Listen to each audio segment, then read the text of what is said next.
عبده ورسوله صلى الله عليه وعلى آله وأصحابه وبارك وسلم تسليما كثيرا كثيرا. أعوذ بالله من الشيطان الرجيم. بسم الله الرحمن الرحيم. إن الدين عند الله الإسلام ومن يبتغي غير الإسلام دينا فلن يقبل منه وهو في الآخرة من الخاسرين. وقال الله سبحانه وتعالى والذين جاهدوا فينا لنهدينهم سبلنا وإن الله لمع المحسنين والله يهدي إليه من ينيب.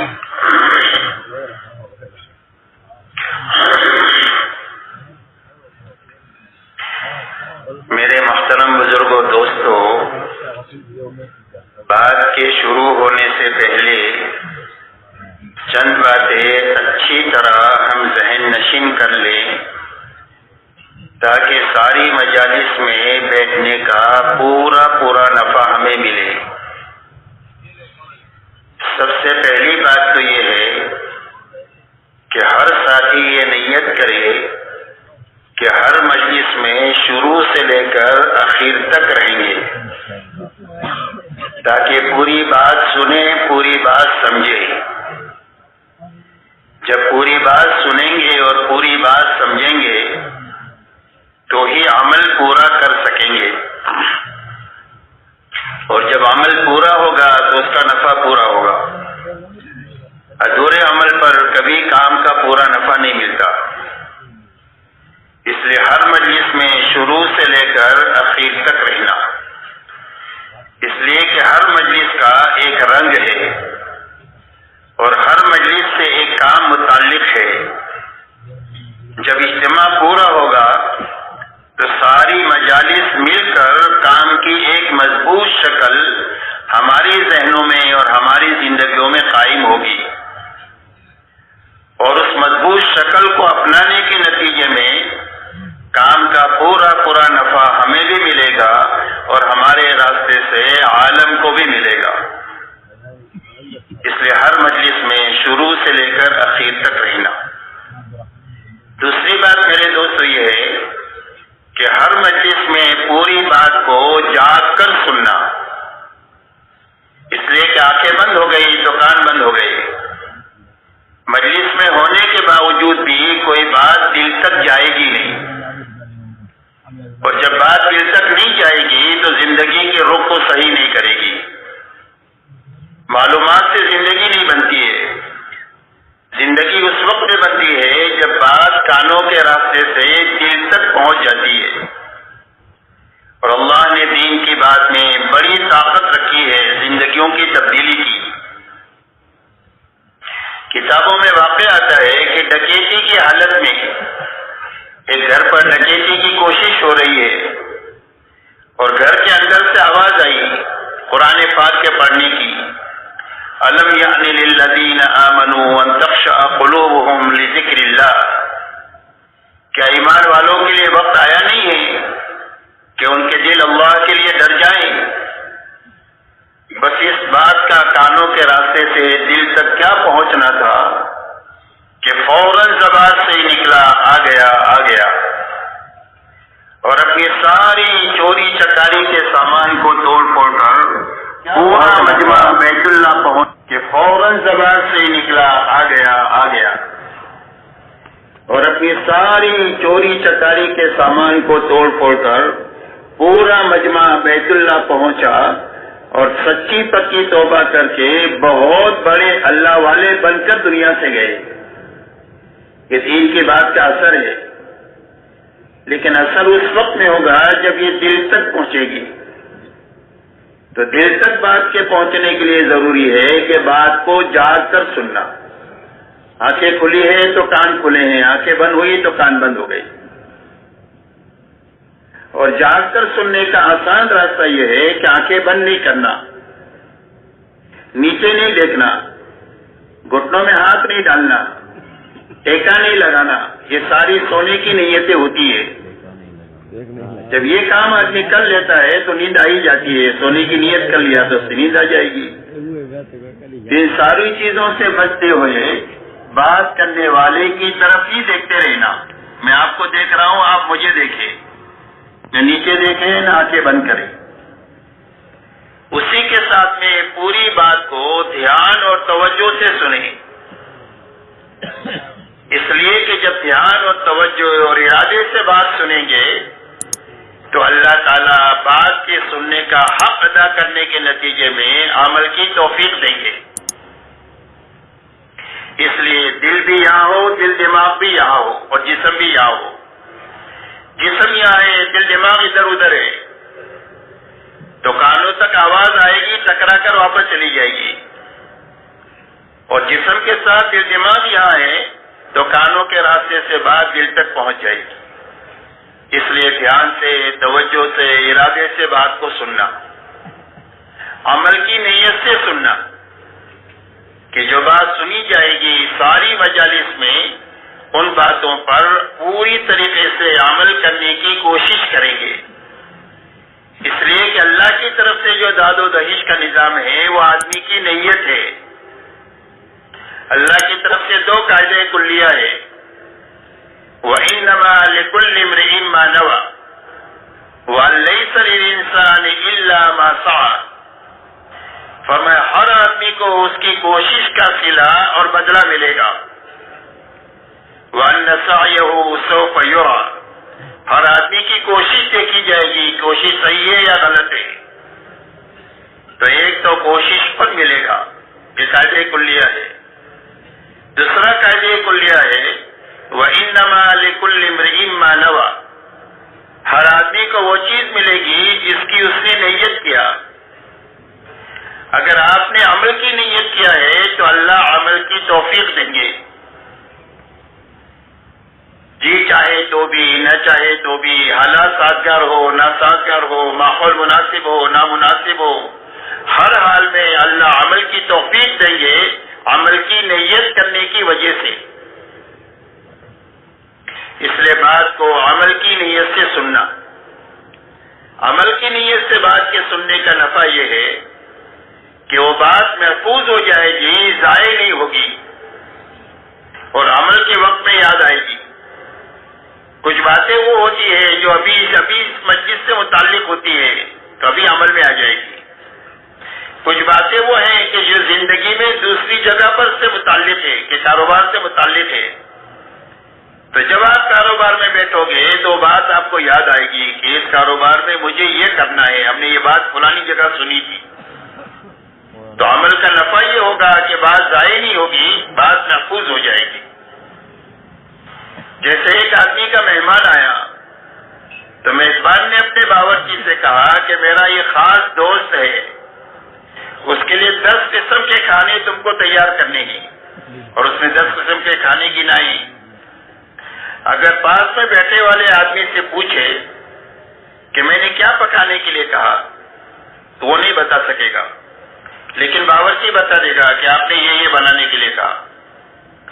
اس لیے کہ باورچی نے جو بات سنی ہے وہ پکانے کی نیت سے سنی ہے تو بات اس کے پاس محفوظ ہو گئی.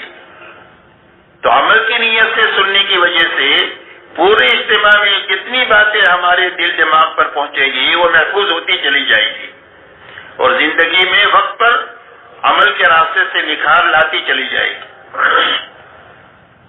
اسی کے ساتھ میں اچھی طرح سنتے ہوئے, اچھی طرح سمجھتے ہوئے اور اچھی طرح کرتے ہوئے اس بات کو پورے عالم میں اور ساری انسانیت تک لے جانے کی نیت سے سننا. کہ بات کو کہاں تک لے جانا ہے, کہ پورے عالم میں لے کر جانا ہے اور ساری انسانیت تک لے کر جانا ہے. تو عالم تو بہت بڑا ہے, کئی سو ملک ہیں اور دنیا میں 800 کروڑ انسان ہیں. تو سارے انسانوں تک اور ساری دنیا تک جانا کیسے آسان ہوگا ہر آدمی کے لیے؟ تو وہاں تک جانے کا کیا راستہ ہے؟ کہ پورے عالم اور ساری انسانیت تک جانے کا راستہ یہ ہے کہ جہاں تک اور جتنوں تک جا سکتے ہیں اپنی زندگی میں جانا, اور جہاں تک نہیں جا سکے اور جتنوں تک نہیں پہنچ سکے وہاں تک بات کو پہنچانے کے لیے بہترین کام کرنے والے آدمی اپنی زندگی میں تیار کرنا، یہ محنت کا صحیح رخ ہے، کرنا اور کرنے والے آدمی بنانا۔ کہ وہی بات یاد رہے گی؟ دیکھو آپ حضرات نے مجھے مشورے سے اوپر بٹھایا ہے تو مجھے نظر آتا ہے کہ کون جاگ رہا ہے کون سو رہا ہے۔ اس کے لیے آپ لوگ آنکھیں بند نہیں کرنا، جاگ کر سننا، میری طرف دیکھتے رہنا۔ تو پورے عالم میں اور ساری انسانیت تک پہنچانے کا راستہ یہ ہے کہ جہاں تک جا سکتے ہیں اور جتنوں تک جا سکتے ہیں خود جانا، اور جہاں تک نہیں جا سکے اور جتنوں تک نہیں جا سکے وہاں تک بات کو پہنچانے کے لیے اپنی زندگی میں کام کرنے والا بہترین عملہ بنا کر کے مرنا، یہ آدمی بنانے کا کام ہے اور عملہ بنانے کا کام ہے۔ اور حضور صلی اللہ علیہ وسلم کی محنت کا یہی رخ ہے۔ اللہ تعالیٰ نے حضور صلی اللہ علیہ وسلم کو بہت بڑا کام لے کر کے دنیا میں بھیجا تھا۔ آپ کی محنت کا میدان پورا عالم تھا، ساری انسانیت تھی اور قیامت تک کا زمانہ تھا۔ یہ آپ کی محنت کا میدان ہے کہ آپ کو اتنا کام، بڑا کام کرنا ہے، اور اس کے لیے کام کا زمانہ آپ کو جو دیا گیا وہ صرف 23 سال کا دیا گیا کہ اتنے بڑے کام پر قابو کتنے وقت میں پانا ہے، کہ بھائی کتنے وقت میں پانا ہے؟ بولتے رہو، 23 سال میں، صرف 23 سال کا زمانہ دیا گیا کہ اتنے عرصے میں اتنا بڑا کام کرنا ہے۔ تو اس کے لیے آپ نے محنت کا کیا رخ لیا؟ آپ نے محنت کا یہ رخ لیا کہ آپ اپنی 23 سالہ نبوت کے بعد کی زندگی میں جہاں تک جا سکتے تھے وہاں تک جانے میں انتھک محنت آپ نے کیا۔ اور حضرت خدیجہ سے فرمایا لا راحت بعد اليوم، کہ خدیجہ راحت کے دن ختم ہو گئے، اب آرام ختم ہو گیا، اب کام ہی کام ہے۔ اور اپنی 23 سالہ زندگی میں آپ کا لمبے میں لمبا سفر جو ہے وہ تبوک تک کا ہے، اور آپ کی محنت کا میدان پورا عالم ہے۔ تو آپ نے حجاز میں کام کیا اور تبوک تک کام کیا۔ تو پورے عالم کے کام پر قابو پانے کے لیے آپ نے 23 سالہ دور نبوت میں اپنا 1.25 لاکھ صحابہ کا بہترین عملہ تیار فرمایا۔ یہ محنت کا صحیح رخ ہے، کرنا اور کرنے والے آدمی بنانا۔ جو صحابہ آپ کی زندگی کا آئینہ تھے، صحابہ کون ہیں؟ فرمایا صحابہ کا تعارف 2 جملوں میں ہوتا ہے، فرسان بالنہار و رہبان باللیل، بسام بالنہار و بکاء باللیل۔ فرمایا صحابہ کون ہیں؟ فرمایا دن کے شہ سوارے اور راتوں کے یہ عبادت گزارے، دن کو گھوڑے کی پشت پر بیٹھ کر پوری دنیا میں پھر رہے ہیں لوگوں کو اللہ کی پہچان کرانے کے لیے کہ اللہ کون ہے اور کیسے ہیں، اور راتوں کے یہ عبادت گزارے۔ کانوا قلیلا من اللیل ما یہجعون وبالاسحار هم یستغفرون۔ فرمایا راتوں کو یہ بہت کم سوتے ہیں اور آخر راتوں میں کر کے مٹ کے کھپ کے اللہ کے سامنے استغفار کرتے ہیں کہ اللہ کرنے کا جو کام تھا اس کا حق تو ادا نہیں ہوا۔ دن میں حساس بشاس اللہ کے دین کا کام کرنے والے ہیں اور راتوں کو اللہ کے سامنے بہت زیادہ رونے والے ہیں۔ یہ صحابہ کی شان ہے۔ حضور صلی اللہ علیہ وسلم کی زندگی کے یہ 2 بڑے رخ ہیں۔ آپ کا دین دعوت اور تعلیم کے لیے اللہ نے آپ کو داعی اور معلم بنا کر کے بھیجا تھا، تو آپ کے دین کا اکثر وقت جو ہے وہ دعوت پر، تعلیم پر، امت کی دیکھ بھال پر خرچ ہوتا تھا، اور آپ کی رات کا بڑا حصہ اللہ کے سامنے عبادت میں، کھڑا ہونے میں، رونے میں اور قرآن پاک کے پڑھنے میں خرچ ہوتا تھا۔ یہاں تک کہ رات کو آپ اتنا کھڑے ہوتے تھے کہ آپ کے پیروں پر ورم آ جاتا تھا۔ یہ آپ کا دن ہے، یہ آپ کی رات ہے، اور یہی دونوں چیزیں آپ کے مجمع میں منتقل ہوئی۔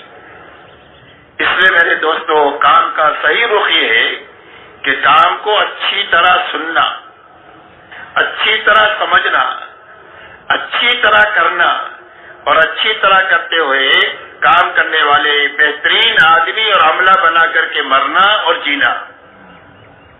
کہ یہ بات سمجھ میں آ رہی ہے؟ ان چیزوں کو سامنے رکھ کر ساری مجالس میں ہم کو بیٹھنا ہے تاکہ جب اجتماع ختم ہو تو ان بنیادوں کو اپنی زندگی کا مقصد بنا کر اور اس کی کرنے کے پکے ارادے اور عزائم کے ساتھ ہم اپنے اپنے رخوں پر روانہ ہو کہ بھائی پورا مجمع اس کے لیے تیار ہے. اللہ تعالیٰ قبول فرمائے.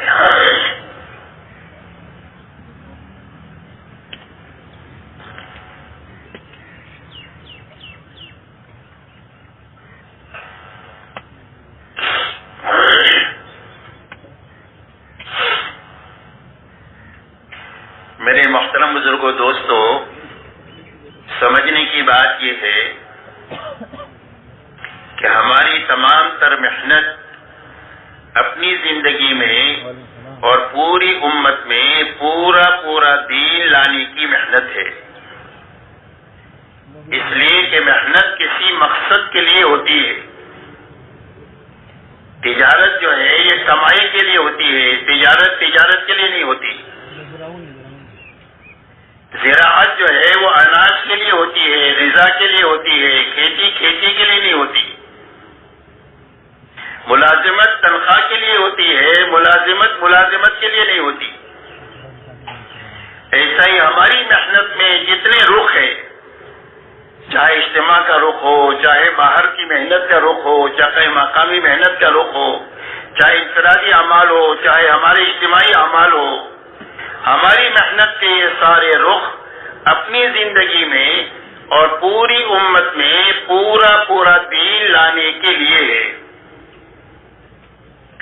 اس لیے کہ اللہ کی طرف سے جتنے وعدے ہیں کامیابی کے، وہ دین پر ہے، دنیا اور آخرت کے. کہ دنیا بھی جو بنے گی وہ دین کے راستے سے بنے گی اور آخرت جو بنے گی وہ بھی دین ہی کے راستے سے بنے گی. دنیا جو اجڑے گی وہ بے دینی کے راستے سے اجڑے گی اور آخرت جو اجڑے گی وہ بھی بے دینی ہی کے راستے سے اجڑے گی.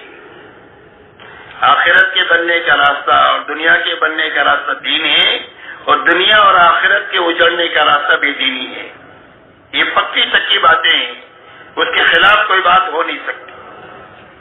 اس لیے ہماری تمام تر محنت اپنی زندگی میں ایک تو پورا دین لانے کی محنت ہے کہ زندگی میں دین ہو اور پورا ہو، اور ہماری زندگیوں میں اپنے دین میں حقیقت لانے کی محنت ہے.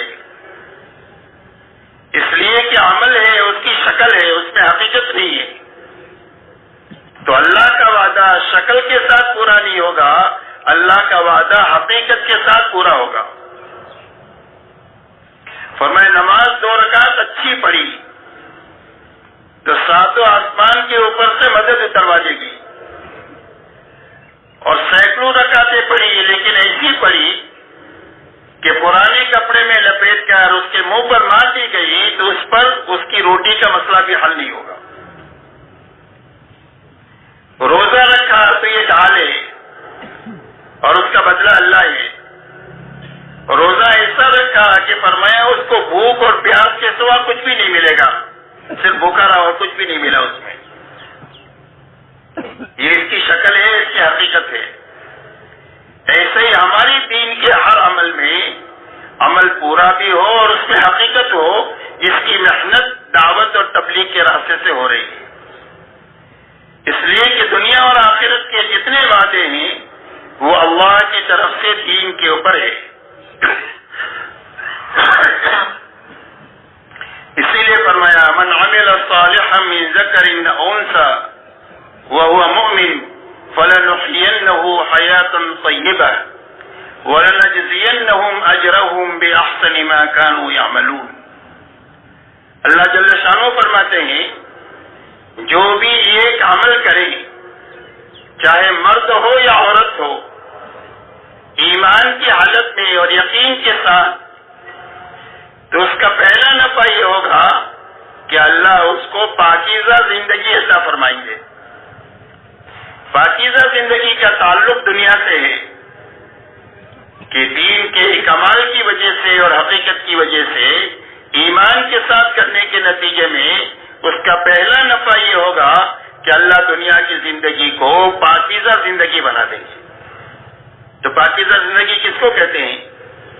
پاکیزہ زندگی اس کو کہتے ہیں کہ اللہ تعالیٰ جس حال میں بھی ہو دلوں میں اطمینان، چین اور سکون عطا فرمائیں گے. جھوپڑے میں ہی لیکن دل میں سکون ہے. رات کو بھوکا سویا ہے لیکن بادشاہوں کے سے زیادہ دلوں میں سکون ہے. تو یہ سکون اللہ عطا فرمائیں گے، وہ دین کے راستے سے عطا فرمائیں گے. آپس میں محبتیں عطا فرمائیں گے، گھر میں، برادری میں، خاندانوں میں، شہر میں، ملک میں، عالم میں. فرمایا حیات طیبہ کا اثر یہ ہوگا کہ جھگڑے ختم ہو جائیں گے، محبتیں قائم ہو جائیں گی. مقدر کی تھوڑی زیادہ روزی جو ہے وہ اللہ حلال اور برکت والی آسانی کے ساتھ دیں گے. حلال بھی دیں گے، برکت والی بھی دیں گے اور آسانی کے ساتھ دیں گے. یہ حیات طیبہ کا اثر ہوگا. دنیا حالات کا گھر ہے، دنیا حالات کا گھر ہے. کبھی خوشی ہے، کبھی غمی ہے، کبھی بیماری ہے، کبھی تندرستی ہے، کبھی مالداری ہے، کبھی غریبی ہے، کبھی امن ہے، کبھی خوف ہے. تو دنیا حالات کا گھر ہے. تو جب کبھی بھی کوئی حال آئے گا تو اس حال سے نکلنے کے لیے اللہ دعاؤں میں قبولیت کا مقام عطا فرما دیں گے. کہ حال کیسے حل ہو جائے گا؟ فرمایا دعا کے راستے سے حال حل ہو جائے گا. حال سے اللہ نکال دیں گے، وہ دعا کی قبولیت عطا فرمائیں گے. اور اللہ تعالیٰ اس حیات طیبہ میں ایسی صاف ستھری اور پاکیزہ زندگی عطا فرمائیں گے کہ ہر آدمی کو دیکھ کر رشک ہو کہ یہ زندگی تو مجھے ملنی چاہیے. ایسی حیات طیبہ فرمایا ایمان اور عمل پر اللہ دیں گے، ایمان کے ساتھ. دوسرا وعدہ آخرت کا فرمایا. فرمائیں کہ ایک بہترین بدلہ جو دیں گے وہ آخرت میں دیں گے. اس لیے کہ دین کے دو نفع ہیں، ایک برکت ہے، ایک بدلہ ہے. تو برکت دنیا میں ملے گی اور بدلہ آخرت میں ملے گا. اس لیے کہ دنیا بدلے کی متحمل نہیں ہے. دین کا بدلہ بہت بڑا ہے اور بڑا بدلہ دینے کے لیے اللہ نے آخرت بنائی ہے. اس لیے آخرت میں اللہ تعالیٰ بدلہ دیں گے، جنت کی شکل میں، اپنی رضا کی شکل میں. ایک تو جنت دیں گے اور جنت میں اللہ اپنی رضا دے دیں گے، جہاں پر آدمی کی ہر خواہش پوری ہوگی اور آدمی کی ہر مانگ پوری ہوگی.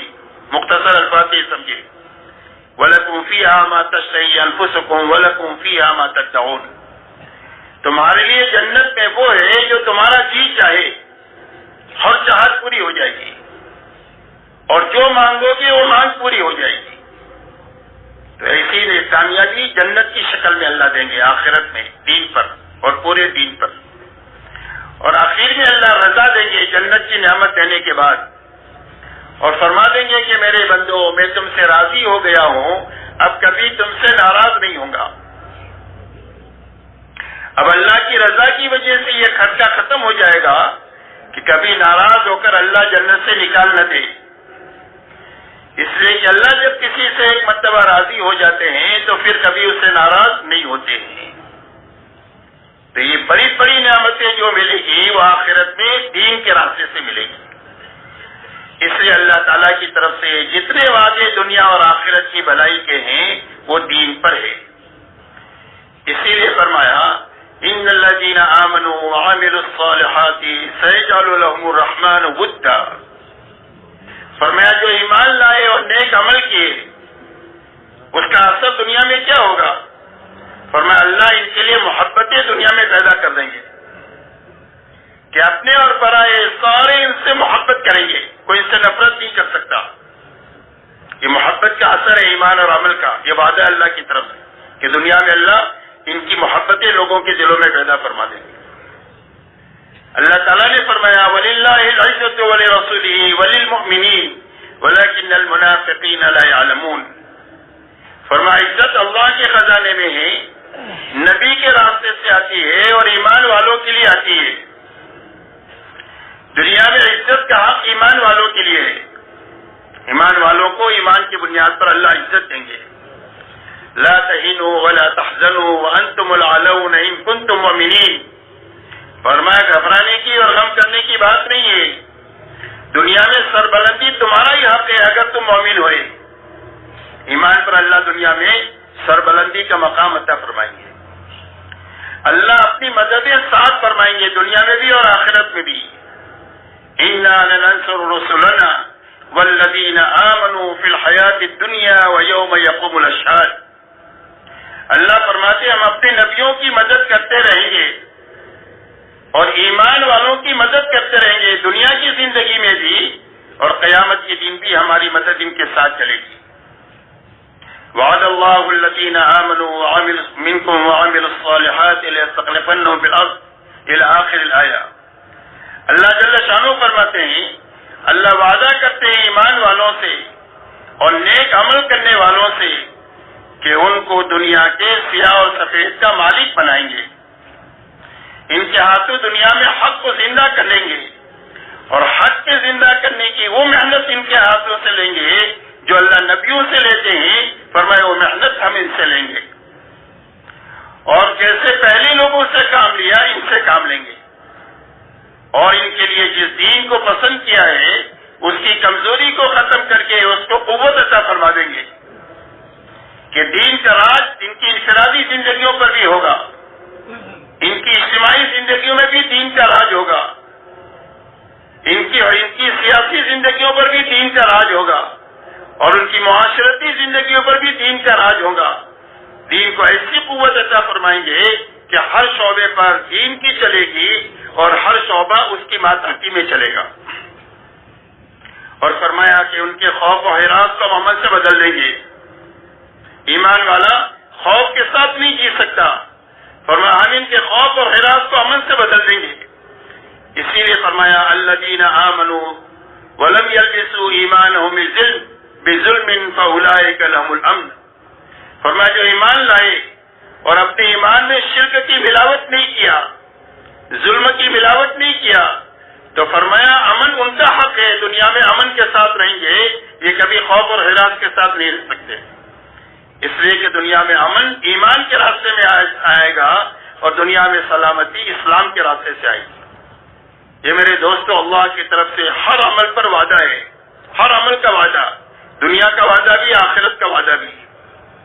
کہ ایک مرتبہ آدمی نے ذکر کیا اللہ کا تو ذکر کا کیا نفع ہے؟ فرمایا ذکر کا نفع یہ ہے کہ جب ذکر صحیح شکل سے ہوگا تو اللہ دلوں میں اطمینان عطا فرمائیں گے, دنیا کا نفع ہے. اور آخرت کا نفع یہ ہے کہ ایک ایک سبحان اللہ پر اس کے لیے جنت میں ایک پودا لگائیں گے اور وہ پودا اتنا بڑا ہوگا کہ جب یہ جنت میں جائے گا تو اس پودے کی اس درخت کے نیچے ایک تیز رفتار گھوڑا 100 سال تک دوڑتا رہے تو سایہ ختم ہو کر کے نہ دے گا. یہ ایک سبحان اللہ کا نفع ہوگا آخرت میں.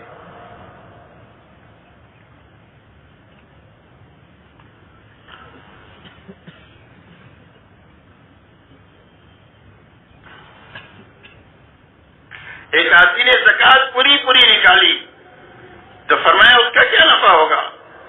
فرمایا اللہ اس کا کئی گنا دنیا میں دیں گے اور آخرت میں بھی حساب دیں گے.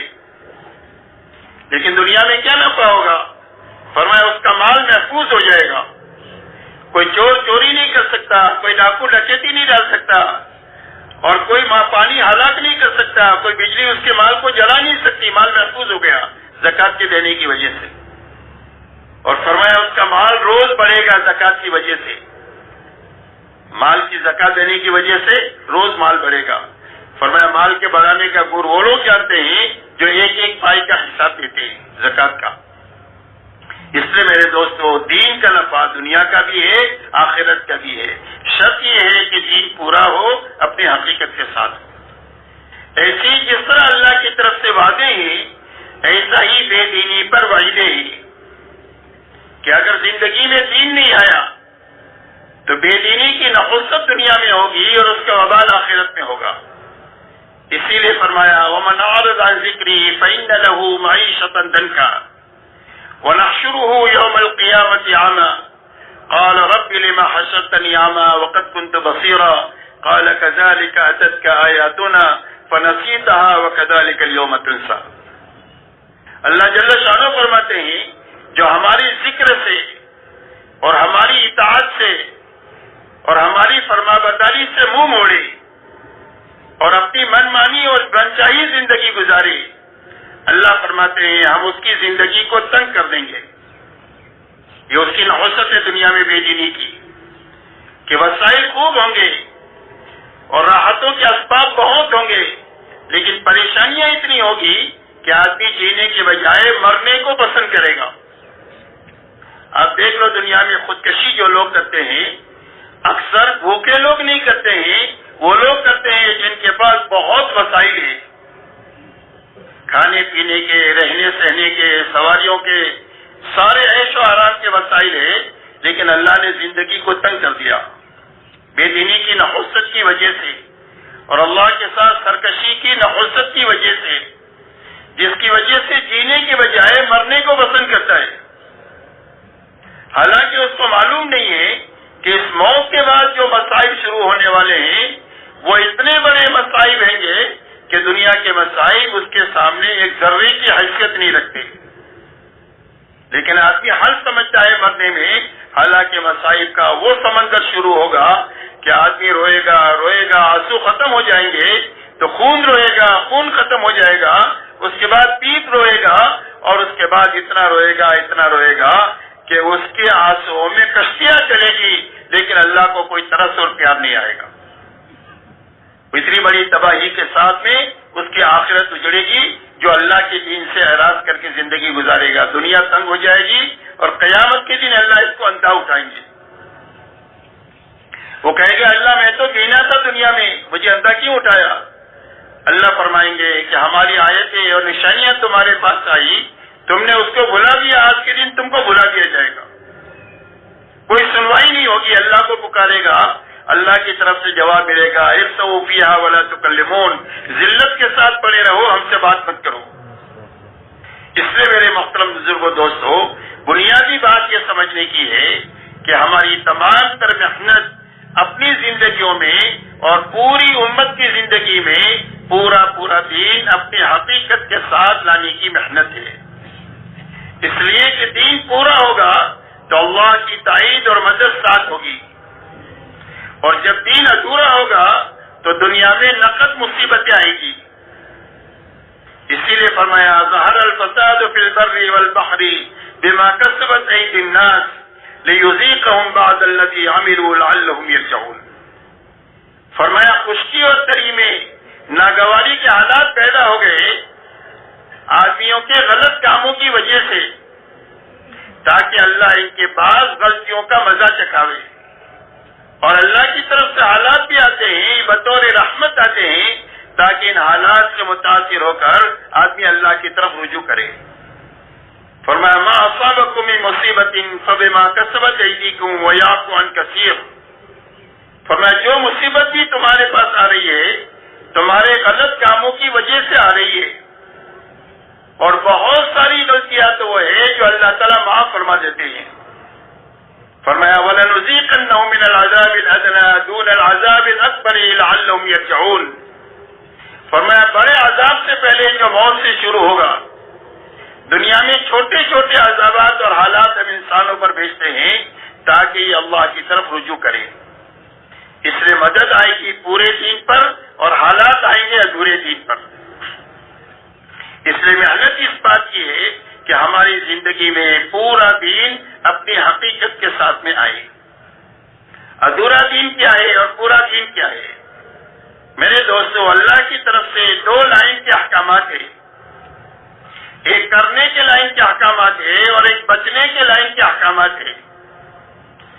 جتنے کرنے کے لائن کے احکامات ہیں ان سارے کاموں کو کرنا، اور جتنے بچنے کے لائن کے احکامات ہیں ان ساری چیزوں سے بچنا، یہ پورا دین ہے. کرنے کے کچھ کام کیے، کچھ نہیں کیے، بچنے کی کچھ چیزوں سے بچے، کچھ چیزوں سے نہیں بچے، تو یہ ادھورا دین ہے. اس لیے اللہ کی طرف سے یہ حکم ہے یا ایھا الذین آمنوا ادخلوا فی السلم کافۃ، ولا تتبعوا خطوات الشیطان انه لکم عدو مبین۔ اللہ جل شانہ ایمان والے مردوں اور عورتوں سے مخاطب ہے اور یہ ارشاد فرماتے ہیں کہ اے ایمان والو، اسلام میں اور دین میں پورے داخل ہو جاؤ اور شیطان کے نقش قدم پر مت چلو، یہ شیطان تمہارا کھلا ہوا دشمن ہے۔ اس آیت کریمہ کے شان نزول کے بارے میں مفسرین نے یہ لکھا ہے کہ یہ آیت اتری ہے حضرت عبداللہ ابن سلام رضی اللہ تعالیٰ عنہ کے بارے میں، جو اسلام سے پہلے ایک آسمانی مذہب کے ماننے والے تھے اور وہ اسلام سے پہلے سچا مذہب تھا۔ اسلام کے آنے کے بعد میں اللہ نے سارے مذاہب کو ختم فرما کر کے ایک ہی مذہب ساری انسانیت کے لیے طے فرمایا اور قرآن میں اعلان فرمایا ان الدین عند اللہ الاسلام۔ فرمایا اب ساری انسانیت کے لیے زندگی گزارنے کا جو پاکیزہ طریقہ اللہ کے یہاں پسندیدہ ہے وہ صرف دین اسلام ہے۔ دوسری کا فرمایا ومن یبتغی غیر الاسلام دینا فلن یقبل منہ وہو فی الآخرۃ من الخاسرین۔ فرمایا اسلام کے علاوہ کسی اور راستے پر چل کر جو کوئی بھی آئے گا اللہ کی یہاں ہرگز وہ قبول نہیں ہوگا اور اس کی آخرت ہمیشہ کے لیے اجڑ جائے گی، ایسی اجڑے گی کہ اس کے بعد کبھی بھی آبادی نہیں ہوگی۔ اس لیے اب ساری انسانیت کے لیے ایک ہی مذہب طے ہوا، وہ دین اسلام ہے۔ اللہ فرماتے ہیں کہ دین میں پورے داخل ہو جاؤ۔ تو یہ عبداللہ ابن سلام رضی اللہ تعالیٰ عنہ بہت بڑے عالم تھے اس مذہب کے۔ اس مذہب کے اندر میں اونٹ کا گوشت کھانا منع تھا۔ اسلام میں حلال ہے، فرض واجب نہیں ہے کہ آپ کو کھانا ہی پڑے گا، بلکہ حلال ہے، آپ کھائے تو ٹھیک ہے، نہ کھائے تو کوئی حرج نہیں۔ بہت ساری چیزیں ہیں زندگی بھر آپ نہ کھائیں تو کوئی آپ سے مطالبہ نہیں ہے۔ ان کے دل میں یہ بات آئی کہ اگر میں اونٹ کا گوشت نہ کھاؤں تو میرا اسلام پر بھی عمل ہو جائے گا اور پہلا جو سچا مذہب تھا اس پر بھی عمل ہو جائے گا۔ ایسے اچھے جذبے سے ایک مباح چیز کو چھوڑا، فرض واجب کو نہیں چھوڑا، کوئی گناہ کا کام نہیں کیا، ایک مباح چیز چھوڑی اور اتنے اچھے جذبے سے چھوڑی۔ اللہ جل شانہ ارشاد فرماتے ہیں کہ اے ایمان والو، اسلام میں پورے داخل ہو جاؤ اور شیطان کے نقش قدم پر مت چلو، اس لیے کہ شیطان تمہارا کھلا ہوا دشمن ہے۔ اس لیے کہ ہم نے تمہارے لیے پورا دین اتار دیا ہے۔ الیوم اکملت لکم دینکم واتممت علیکم نعمتی ورضیت لکم الاسلام دینا، کہ ہم نے تمہارے لیے دین اسلام کو پورا اتار دیا ہے۔ تمہیں جوتا پہننے کا طریقہ بھی بتا دیا ہے، شادی کرنے کا طریقہ بھی بتا دیا ہے، عبادت کرنے کا طریقہ بھی بتا دیا ہے اور حکومت کرنے کا طریقہ بھی بتا دیا ہے۔ پیدائش سے لے کر موت تک جو آدمی حرکت اور سکون کرتا ہے اس میں اللہ کی طرف سے پوری رہبری ہے کہ اس کام کو کیسے کرنا ہے اور کب کرنا ہے اور کیسے کرنا ہے۔ تو فرمایا ہم نے پورا دین تمہارے لیے اتار دیا۔ واتممت علیکم نعمتی، اور دین اسلام کے ذریعے سے ہم نے پوری نعمتیں تمہارے پر اتار دیا ہے۔ ورضیت لکم الاسلام دینا، اور اسلام تم کو پسند کر کے دیا ہے۔ اب اسلام کے آنے کے بعد کسی اور مذہب کی طرف، کسی اور طور طریقوں کی طرف، کسی اور تہذیب اور تمدن کی طرف للچائی ہوئی نگاہوں سے دیکھنا اللہ اس کو برداشت نہیں کریں گے، اس لیے کہ جو جس قوم کے ساتھ مشابہت کرے گا قیامت کے دن اس کے ساتھ اٹھایا جائے گا۔ من تشبہ بقوم فہو منہم، جس قوم سے مشابہت اختیار کرے گا اس کے ساتھ اٹھایا جائے گا۔ اس لیے دل سے، قلب سے، قالب سے زندگی کے ہر حرکت اور سکون میں دین کو اپنی زندگی کا مقصد بنا کر کے جینا، یہ دین کا تقاضا ہر ایمان والوں سے ہے۔ اس لیے میرے محترم بزرگ و دوستو، ہماری محنت کی بنیاد یہ ہے کہ ہماری زندگی میں پورا دین اپنی حقیقت کے ساتھ آتا چلا جائے۔ اس لیے ہر وقت میں محنت کرنے والے ہر فرد کو یہ دیکھتے رہنے کی ضرورت ہے کہ میں نے سال بھر تبلیغ کیا، میں نے 5 سال تبلیغ کیا، میں نے 10 سال سے تبلیغ میں ہوں، اس کے راستے سے میری زندگی میں دین آ رہا ہے، بڑھ رہا ہے یا نہیں بڑھ رہا ہے۔ اگر دین آ رہا ہے تو محنت اپنے صحیح رخ پر تیزی کے ساتھ جا رہی ہے، دین میں حقیقت پیدا ہو رہی ہے تو دین صحیح رخ کے ساتھ محنت چل رہی ہے، اور اگر دین نہیں بڑھ رہا ہے اور دین میں حقیقت کی کمی آتی جا رہی ہے تو یہ اپنے بارے میں فکر مند ہونے کی ضرورت ہے، اس لیے کہ دین پورا ہوگا تو اس کا نفع پورا ہوگا، ورنہ جس لائن کی کمی زندگی میں ہوگی اس لائن کا وبال آدمی کی زندگی میں اس لائن سے آئے گا۔ ایک آدمی کی زندگی میں ایمان میں شرک ملا ہوا ہے تو امن نہیں ہوگا، خوف ہوگا۔ اچھی طرح سمجھے، اللہ تعالیٰ ہم سب کو سمجھا دے، ہمیں اور پوری امت کو سمجھنے کی باتیں اللہ ہمارے لیے آسان فرما دے، اس لیے کہ جس لائن سے کوئی وبال دنیا میں آئے گا، زندگی میں آئے گا، انفرادی اجتماعی زندگی میں، وہ وبال اس کمزوری کو دور کرنے ہی سے دور ہوگا۔ ایک آدمی کے ایمان میں کھوٹ ہے تو تہجد پڑھنے سے وہ وبال جو آیا ہے ایمان کی کھوٹ کی وجہ سے وہ دور نہیں ہوگا، تہجد سے، نفلی روزوں سے دور نہیں ہوگا، ایمان کی کھوٹ دور کرنے سے وہ وبال دور ہوگا۔ ایک آدمی کی عبادت میں کمزوری ہے، علم کے ساتھ نہیں ہے، جہالت کے ساتھ ہے، اللہ کے دھیان کے ساتھ نہیں ہے، غفلت کے ساتھ ہے، اس کی وجہ سے کوئی وبال زندگی میں آیا ہے تو یہ وبال جہالت کو ختم کرنے کے نتیجے میں اور غفلت کو ختم کرنے کے نتیجے میں وبال ختم ہوگا، اس کے علاوہ ختم نہیں ہو سکتا۔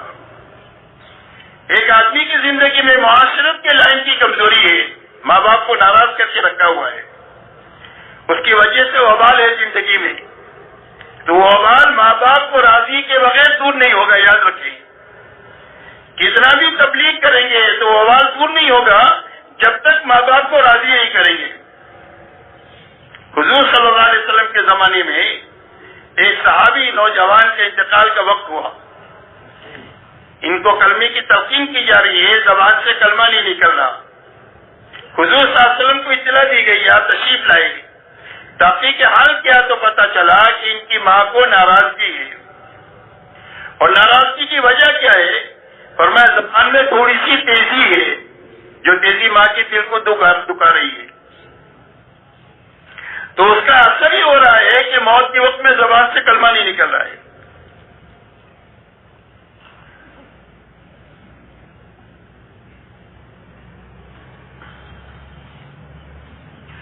تو اس لائن کا کوئی وبال ہے زندگی میں، تو وہ وبال معاشرت کی لائن کا جو بگاڑ ہے اس کے دور کرنے ہی سے وبال ختم ہوگا، دوسرے راستے سے ختم نہیں ہوگا۔ ایک آدمی کے زندگی میں معاملات کی بگاڑ کی وجہ سے کوئی وبال ہے تو وبال معاملات کو صحیح کرنے ہی سے وبال دور ہوگا۔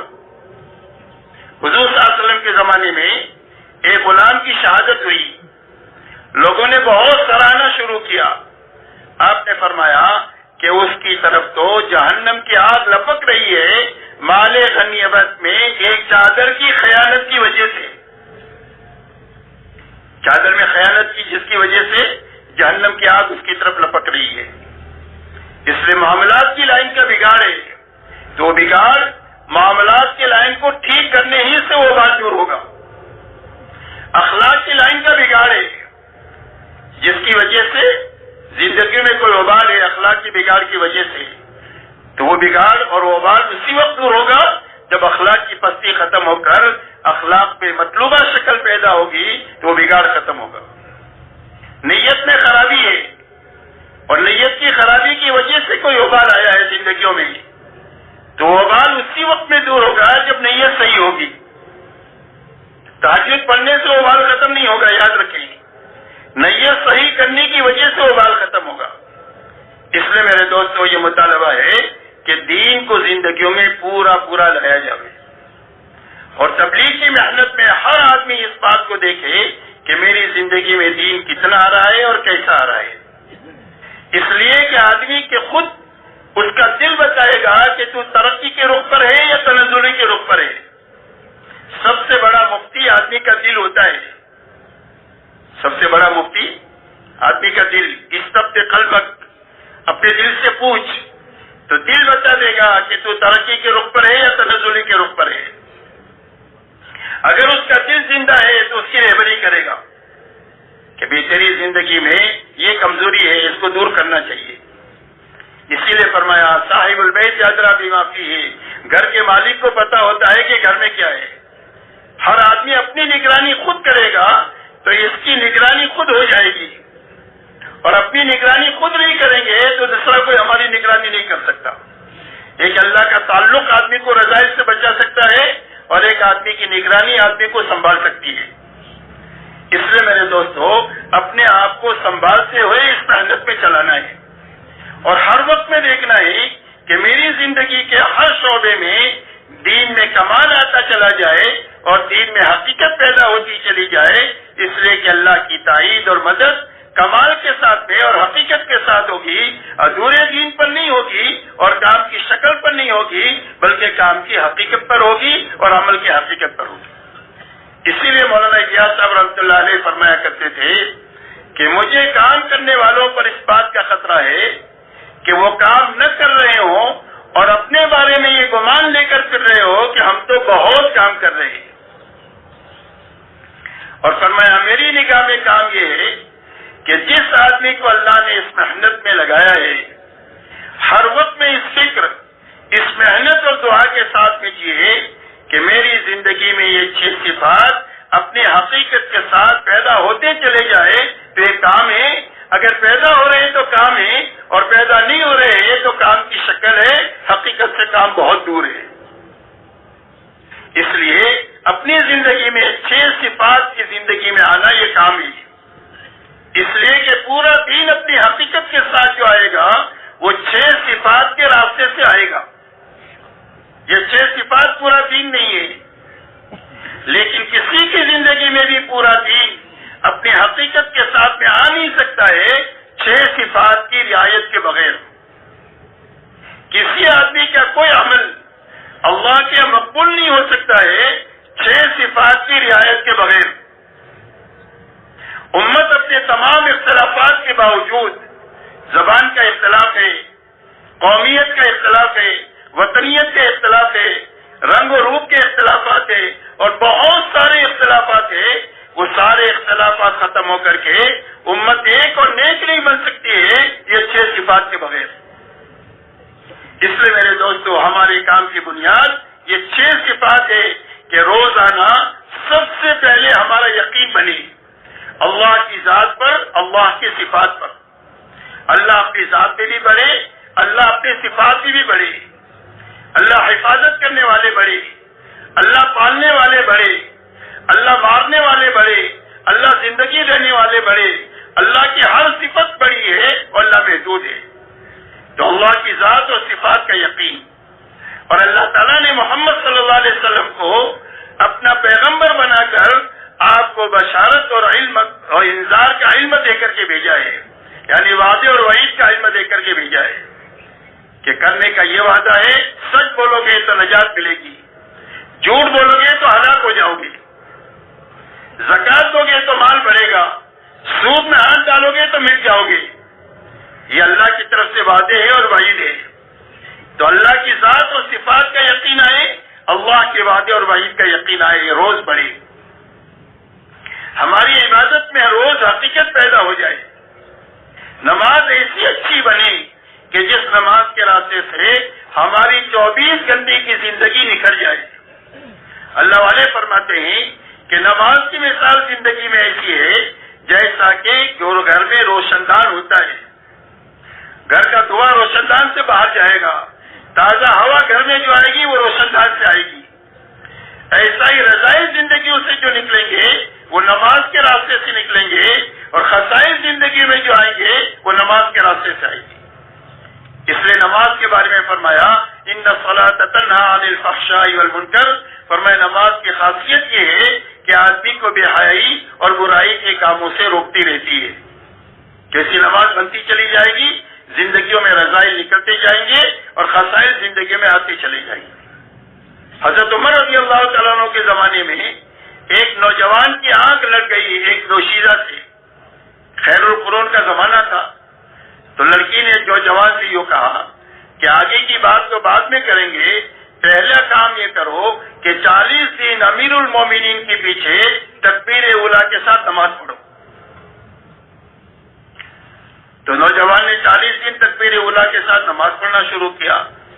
جب 40 دن پورے ہوئے تو اس کا اثر یہ ہوا کہ لڑکی کا دھیان ذہن میں سے نکل گیا، اللہ کی محبت دل میں پیدا ہو گئی۔ یہ نماز کا اثر ظاہر ہو گیا۔ نماز کے بارے میں فرمایا کہ نماز آدمی کو بے حیائی اور برائی کے سارے کاموں سے روکتی رہتی ہے، فرمایا زندگیوں میں نکھار جو آئے گا وہ نماز کے بنانے کے راستے سے آئے گا۔ تو روزانہ ہماری نماز میں ایک تو یقین پیدا ہو، روزانہ ہماری نماز میں شوق پیدا ہو اللہ کے سامنے کھڑے ہونے کا، ہماری نماز میں علم آئے مسائل کا اور سنتوں کا، ہماری نماز میں اللہ والا دھیان آئے، ہماری نماز میں اللہ کو راضی کرنے والی نیت آئے، یہ ہماری محنت کی بنیادیں ہیں۔ اس لیے میرے دوستو ہماری روز عبادت میں جان پیدا ہو، ہماری زندگی علم کی روشنی میں آئے، 24 گھنٹے میں ہم جو کام کر رہے ہیں اس کام میں یہ دیکھیں کہ اس کام کے کرنے کے لیے اللہ کا کیا حکم ہے اور اس کے کرنے کا نبی کا کیا طریقہ ہے، حکم بھی زندہ ہو جائے طریقہ بھی زندہ ہو جائے۔ اس لیے علم کے معنی ہے تحقیق حال کہ یہ کام ہے، اس کام کو کرنے کا اللہ نے کیا حکم دیا ہے اور اس کا کیا طریقہ بتایا ہے، اس کو معلوم کرنے کے نام علم ہی ہے، اور اس کے کرنے کا نام عمل ہے، ذکر ہے۔ اس طریقے میں سے کر لیا تو ذکر ہو گیا۔ ایک آدمی راستہ چل رہا ہے اور آدمی نگاہ نیچے کر کے چل رہا ہے تو یہ ذاکر ہے، ایک آدمی کے ہاتھ میں تسبیح اور حرام دیکھ رہا ہے تو یہ غافل ہے۔ اس لیے ذکر کی حقیقت جو ہے وہ اطاعت ہے، ذکر کی حقیقت اطاعت ہے۔ کل مطیع ذاکر، ہر اطاعت کرنے والا آدمی اللہ کا ذاکر ہے۔ ایک آدمی دکان پر بیٹھا ہوا ہے اور اپنے نوکر سے کہا ہوا ہے کہ 1 کلو میں 900 گرام ہی دینا، اور ہاتھ میں تسبیح ہے تو یہ غافل ہے۔ پورا تول رہا ہے پورا دے رہا ہے تو یہ ذاکر ہے۔ اس لیے ذکر جو ہے اس کی حقیقت اطاعت ہے کہ جس کام کو جیسا اللہ نے کرنے کے لیے کہا ہے اور جس طریقے پر کرنے کے لیے کہا ہے اس کو کرنے کا نام طریقہ ہے، اس کا نام علم ہے، اور اس طریقے پر کرنے کا نام جو ہے وہ عمل ہے اور ذکر ہے۔ اس لیے ہماری 24 گھنٹے کی زندگی علم اور ذکر کے ساتھ میں گزرے۔ مولانا الیاس صاحب رحمۃ اللہ علیہ فرماتے تھے کہ ہماری اس محنت میں 2 پہیے ہیں، ایک علم ہے اور ایک ذکر ہے۔ علم اور ذکر کے بغیر اگر یہ تبلیغ چل رہی ہے تو یہ تبلیغ اپنی منزل تک نہیں پہنچے گی، اس لیے کہ جہالت کے ساتھ تو آدمی اللہ کو پہچان ہی نہیں سکتا ہے۔ بے علم نتوا خدا را شنا، بغیر علم کے اللہ کو پہچانا نہیں جا سکتا، اور غفلت کے ساتھ میں اللہ کو یاد نہیں کیا جا سکتا ہے۔ اس لیے میرے دوستو علم اور ذکر میں ترقی ہو، 24 گھنٹے کی ہماری زندگی کی ہر حرکت اور سکون میں اللہ کا حکم زندہ ہونا چاہیے اور نبی کا طریقہ اور سنت زندہ ہونی چاہیے، اور زندگی ہماری اطاعت پر آنی چاہیے۔ روز ہر مسلمان سے محبت پیدا ہونی چاہیے، بڑھنی چاہیے۔ فرمایا تم مومن نہیں بن سکتے جب تک تم جنت میں داخل نہیں ہو سکتے جب تک تم مومن نہ بنو، اور تمہارا ایمان کامل نہیں ہو سکتا ہے جب تک تم آپس سے محبت نہ کرو۔ اور فرمایا یہ راستہ نہ بتاؤں جس سے محبت پیدا ہو، فرمایا سلام کو خوب پھیلاؤ، پہچاننے والا ہو نہ جاننے والا ہو ہر ایک کو سلام کرو، سلام کے راستے سے آپس میں محبتیں پیدا ہو جائے۔ گھر میں داخل ہو تو سلام کرو، کوئی ایمان والا ملے تو اس سے سلام کرو، فرمایا سلام کرنے والے کی وجہ سے آپس میں محبتیں پیدا ہوگی، سلام کرنے والے کو بھی ثواب ملے گا اور جواب دینے والے کو بھی جواب ملے گا، سلام کا ثواب ملے گا۔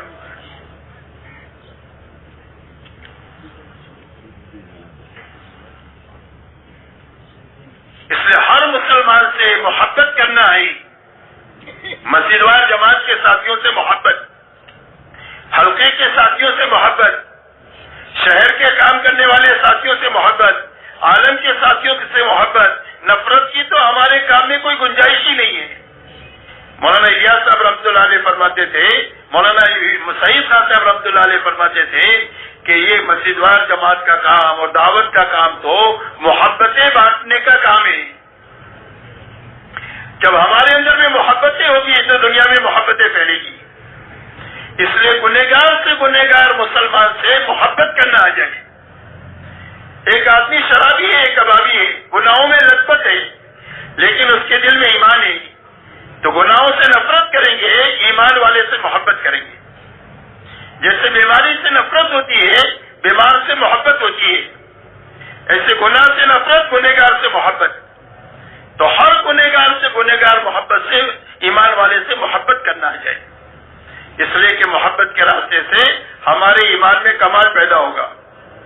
فرمایا لا یؤمن احدکم حتی یحب لاخیہ ما یحب لنفسہ. فرمایا تم میں کہ کوئی بھی آدمی کامل مومن نہیں ہو سکتا ہے جب تک اپنے بھائی کے لیے وہ چیز نہ پسند کرے جو اپنے لیے پسند کرتا ہے. اور ایمان والوں کے بارے میں اللہ کا فیصلہ ہے انما المؤمنون اخوہ، سارے ایمان والے آپس میں بھائی بھائی ہیں. ایمان سے بڑا کوئی رشتہ نہیں ہے، ایمان سب سے بڑا رشتہ ہے. اسی لیے غزوہ بدر میں جب قیدی پکڑ کر کے آئے ہیں دوسری طرف کے، حضور صلی اللہ علیہ وسلم نے مشورہ کیا کہ ان قیدیوں کے ساتھ کیا کرنا چاہیے. تو حضرت صدیق اکبر رضی اللہ تعالیٰ عنہ نے رائے دیا کہ اللہ کے نبی ان سے فدیہ لے کر چھوڑ دینا چاہیے. حضرت عمر رضی اللہ تعالیٰ عنہ نے رائے دیا کہ اللہ کے نبی میری رائے ہے کہ ہر مسلمان کے ہاتھ میں اس کے کافر رشتہ دار کو دے دو. باپ مسلمان ہے، بیٹا بے ایمان ہے، باپ کے ہاتھ میں اس کے بیٹے کو دے دو، وہ اس کی گردن مار دے اور اللہ کے سامنے ہم ثابت کر دے کہ جو ایمان والا ہے وہ ہمارا ہے، جو ایمان والا نہیں ہے وہ ہمارا نہیں ہے. سب سے بڑا رشتہ جو ہے وہ ایمان کا رشتہ ہے. انما المؤمنون اخوہ، ہر ایمان والے سے محبت کرنا آ جائے، نفرتیں ختم ہو جائیں، دشمنیاں ختم ہو جائے، تیری میری ختم ہو جائے، ہر ایک کو نبھانا آ جائے، ہر ایک سے محبت کرنا آ جائے، ہر ایک کے کام میں آنا آ جائے. مولانا سعید خان صاحب رحمۃ اللہ علیہ فرماتے تھے کہ جو ہر ایک سے جڑ جائے اور ہر ایک کو جوڑ لے، جو ہر ایک سے معافی مانگ لے اور ہر ایک کو معاف کر دے، وہ تبلیغ کے اندر میں صحیح طریقے سے موت تک چل سکتا ہے. اس لیے کہ غلطی تو آدمی سے ہی ہوگی، تو غلطی ہو جائے تو معاف کرنے کا حکم ہے، غلطی ہو گئی تو معافی مانگنے کا حکم ہے کہ معافی مانگ لے. بڑے باپ کا آدمی نہ بنے کہ میں کیوں معافی مانگوں، بلکہ معافی مانگ لے اور جس سے غلطی ہوئی وہ معاف کر دے. جب آپس میں ہم ایک دوسرے کو معاف کر دیں گے تو اللہ بھی ہم کو معاف کر دیں گے. اسی کے ساتھ میرے دوستو، روز ہمارے فکر بنے اپنے آخرت کے بنانے کا اور اللہ کو راضی کرنے کا. روز ہمارے اندر میں ترقی پیدا ہو کہ اللہ مجھ سے راضی کیسے ہو جائے، میری زندگی رضا کے ساتھ کیسی گزرے، یہ فکر ہم کو لاحق ہو جائے. موت اللہ کی رضا پر کیسے آئے، میری زندگی کا ہر عمل میری آخرت کو کیسے بنائے اور آخرت کو اجالنے سے کیسے بچائے، اس فکر کے ساتھ ہم کو جینا آ جائے. یہ ہماری محنت کی بنیادیں ہیں. اس لیے کہ مخلصین ہدایت کے چراغ ہیں اور مخلصین کے ہاتھوں بڑے بڑے فتنوں کو اللہ تعالیٰ دفن کرتے ہیں اور مخلصین کے ہاتھوں اللہ دنیا میں ہدایت کو چلاتے ہیں، چاہے وہ تھوڑے ہوں چاہے یہ کمزور ہوں. ان کمزوروں اور تھوڑوں کے ہاتھوں اللہ دنیا میں ہدایت کو چلائیں گے. شرط یہ ہے کہ وہ اللہ چاہتے ہوں اور آخرت چاہتے ہوں. اسی کے ساتھ میرے دوستو، اس محنت کے راستے سے جان مال کے دھوکے سے ہم نکلے، جان مال کے دھوکے سے نکلے. ہم کو یہ بات لگ گئی ہے کہ جان میری ہے، مال میرا ہے، میں جہاں چاہے وہاں لگاؤں، جب چاہے وہاں لگاؤں اور جتنا چاہے وہاں لگاؤں. اس دھوکے سے ہم نکلے کہ جان مال میری نہیں ہے، اللہ نے جنت کے بدلے میں خرید لیا ہے اور اللہ تعالیٰ نے میرے ہاتھ میں امانتاً دیا ہے اور اس کے لگانے کا ایک مصرف بتایا ہے. مجھے اس مصرف پر اپنی جان مال کو لگانا ہے اور اتنی لگانا ہے جتنا میری لگانے کا اللہ کی طرف سے حکم ہے. اس لیے کہ ہماری محنت کی جو شکل اللہ والوں نے ایمان والوں کی کمزوری کو سامنے رکھ کر کے دیا ہے، یہ محنت کی ابتدائی شکل ہے.